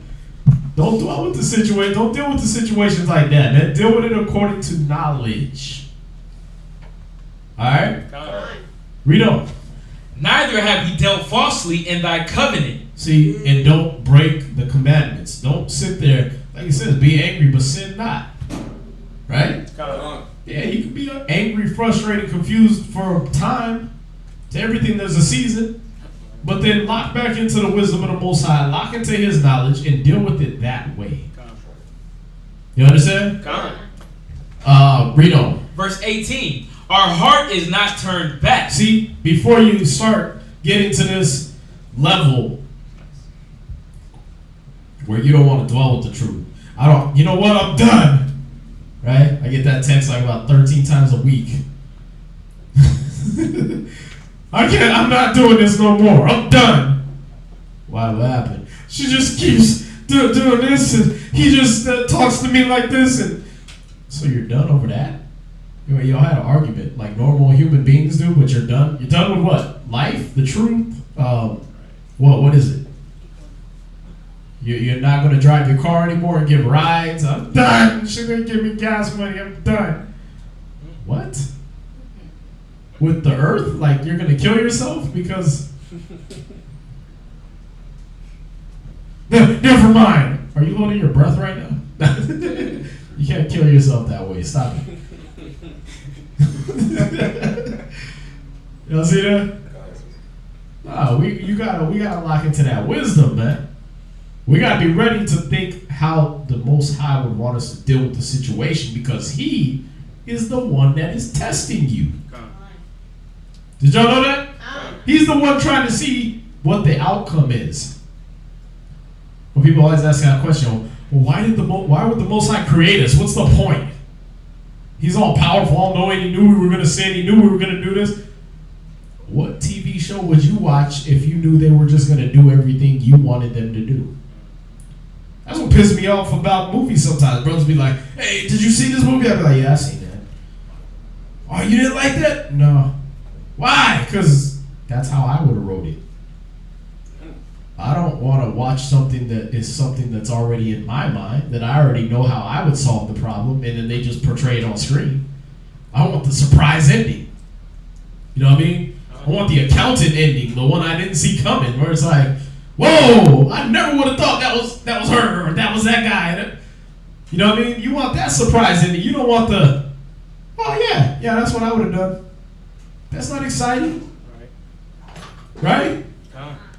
Like the whole Fast and Furious series pissed me off. It's like, yeah, that's what anybody would do in that situation, right? Like the endings are like, yeah, okay. Right, like that's how, was it, well, yeah, Fast 5, that was written by a 5-year-old anyway, right? Literally, 5. It was written by a little 5-year-old white boy. So it's like, why would I want to watch that? Everything he knows, I've forgotten. You know what I mean? Like the things he's barely learning, I done forgot and left in preschool with him. See that? Okay. Or these, you watch, you look at situations, you already see how they're gonna play out. You already know that's not entertaining. No, listen, I'm gonna give y'all free will.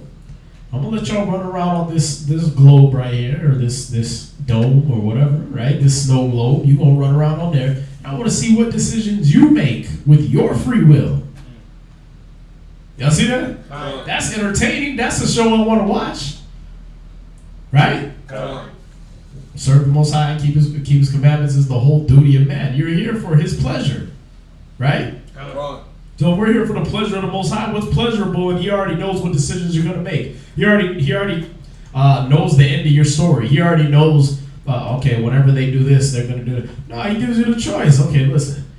Okay, they got this choice. Let's see what they do. Drum roll. Right? He blew his top again and punched her. Wow. He could have just did this. Matter of fact, hey, go down and tell him he could have just did this. Watch this. He said the spirit dude come up. Hey, man, why didn't you just do that? Aw, man, where were you 10 minutes ago? I gotta go to jail again. Yeah, got him. Right? The next time, whoa, yeah, he surprised me. All the damn time he lied, but this time he was like, you know what, my bad. He went humble. I've never seen that coming from him. Y'all see that? Do something entertaining to the Most High, man. Why do you think the niggas in the world don't mean nothing to him? He already know their story. Oh my God. Let's go back to Tyrone's channel. Oh, he woke up. Yeah, he washed himself with oil of Olay and cool water cologne. You know what I mean? Got the Johnson's baby powder, smoked some weed. Went to his mama's house, right? She cooked the breakfast with no pork. Going through all the rap songs. You know what I mean? I got his 6'4", drove down the street, saw some hoes. Right? I already know. Click. Let's see what the Israelite doing today. Ooh, this time his girl's all in his face. I know he gonna whoop that ass. Whoa, he broke out a Bible. He ain't never did that before. Let's see what happens. Let's see what scripture he pull out. You know what I mean? That's entertaining. Please the Most High in what you do, man. Let the Most High see a conqueror, man. You don't watch a movie about the losers, right? Right. You don't watch like 300, The Other Side, the Persians and Medes, right? Yeah, we're coming out we got millions of people and we lost. That was a great movie, I guess, right?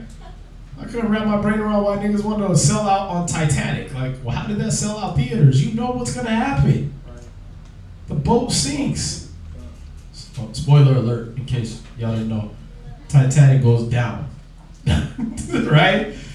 Like, the boat sinks. Why would you watch a 3-hour movie about something you know is going to happen? Right? Like, you know the damn boat sinks, man. Come on. You want to see surprises. You want a surprise ending. You want to see how that person's going to end up because that's their decision. Y'all see that? Oh. Where we at? Right, so go to Ecclesiastes chapter 35, verse 14. We're going to find out, this is going to be the last scripture, how do we avoid the confusion? We're going to read 35, verse 14 through 16. Ecclesiastes chapter 35, verse 14. Let me get a comment, y'all get this? Ecclesiastes chapter 35, verse 14. He will not despise the supplication of the fatherless, nor the widow when she poureth out her complaint. Verse 15. Hold on, read it again. Ecclesiastes chapter 35, verse 14. Uh-huh. He will not despise the supplication of the fatherless, nor the widow when she poureth out her complaint. Hold on. No, that ain't right.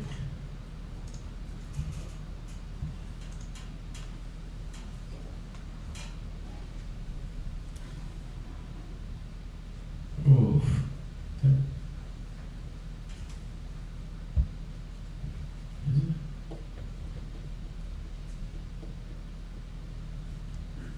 That's not it. That's not it.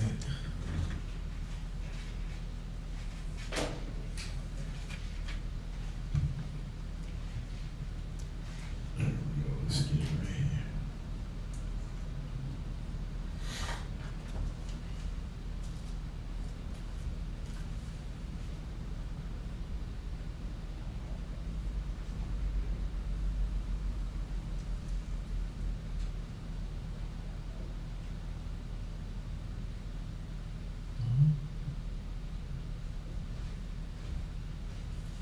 Dang it, man.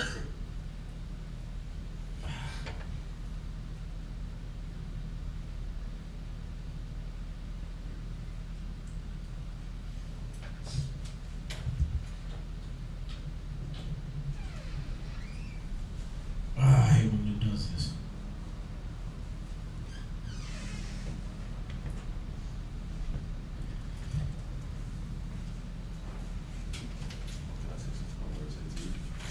Yeah, go ahead. Let me look for this, man.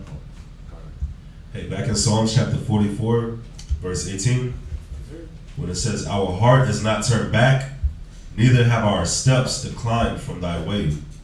That's pretty much what the strife and the confusion does to us. It wants our minds to turn back. Like when the scripture says the dog returns to his vomit.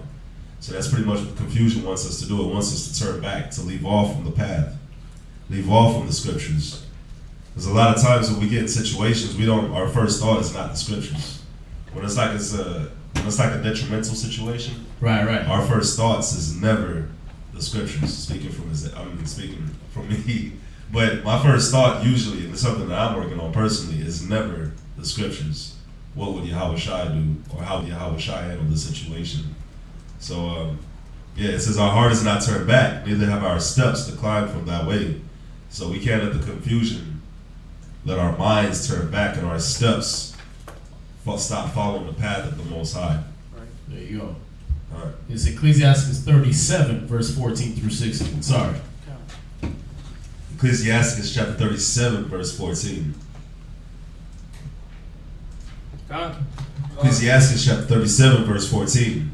For a man's mind is sometime wont to tell him more than 7 watchmen that sit above it in a high tower. So how are we going to avoid this confusion? Because our minds are going to instantly tell us, hey, watch out for this. Oh, this is going to be a problem. All doubt, confusion, chaos, right?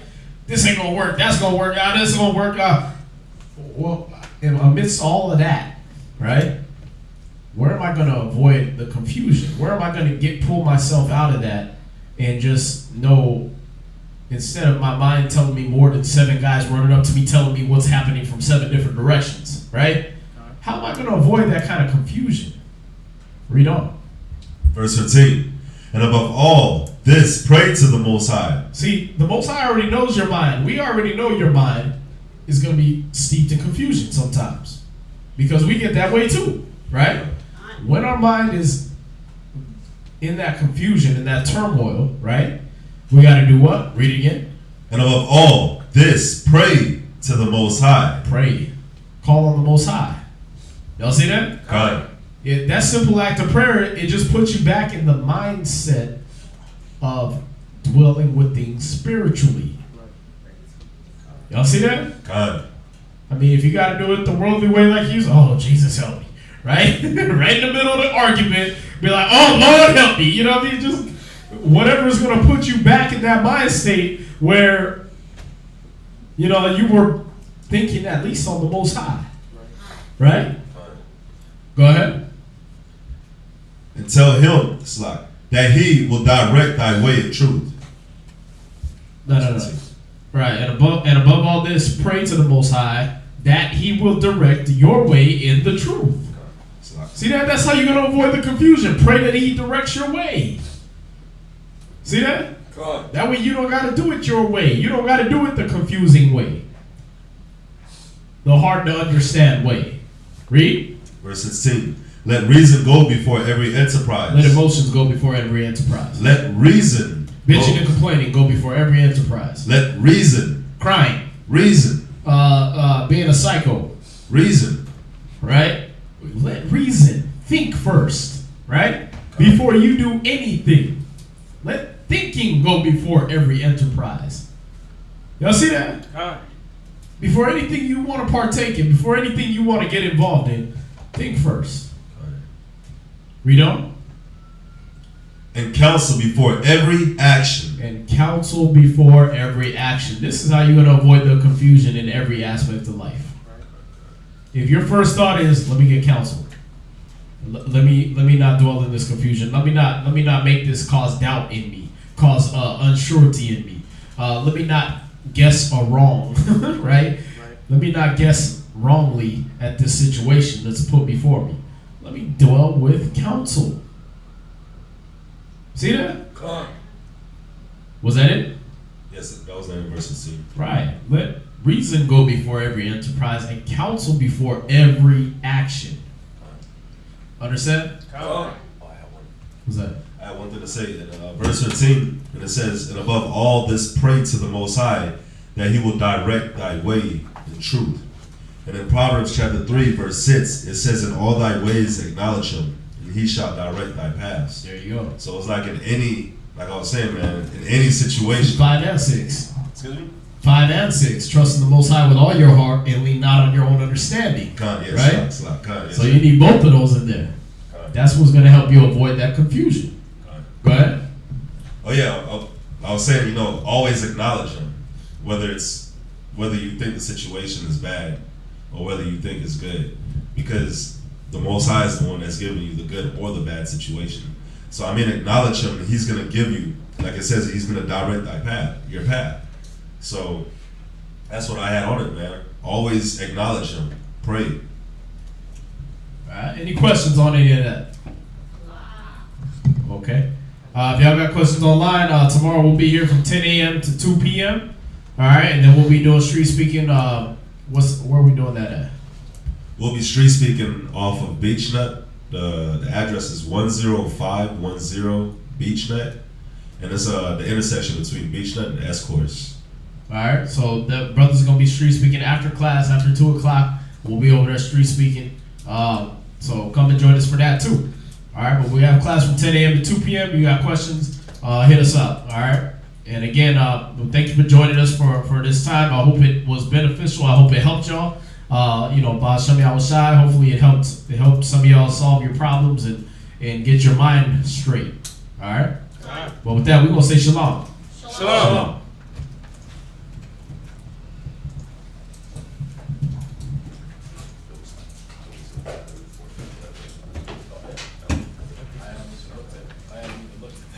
It's not cause our skin is dark and they don't know us. It's cause we stuck on that crack and that doja. Allow our brains to be polluted, now they mold us. Don't hate on me, hate on them dirty fools that stole us. You rather be dunking with Jordan on some posters, other than smashing these devils like these. I remember there was a time when we was kings and queens, prophets and rulers, judging the earth. But now we stuck at the bottom of the totem pole. Where did we go wrong as a people? I think our people need to understand this with a wake-up call and give them understanding of what's going on. So bring it. Early morning, rise up, open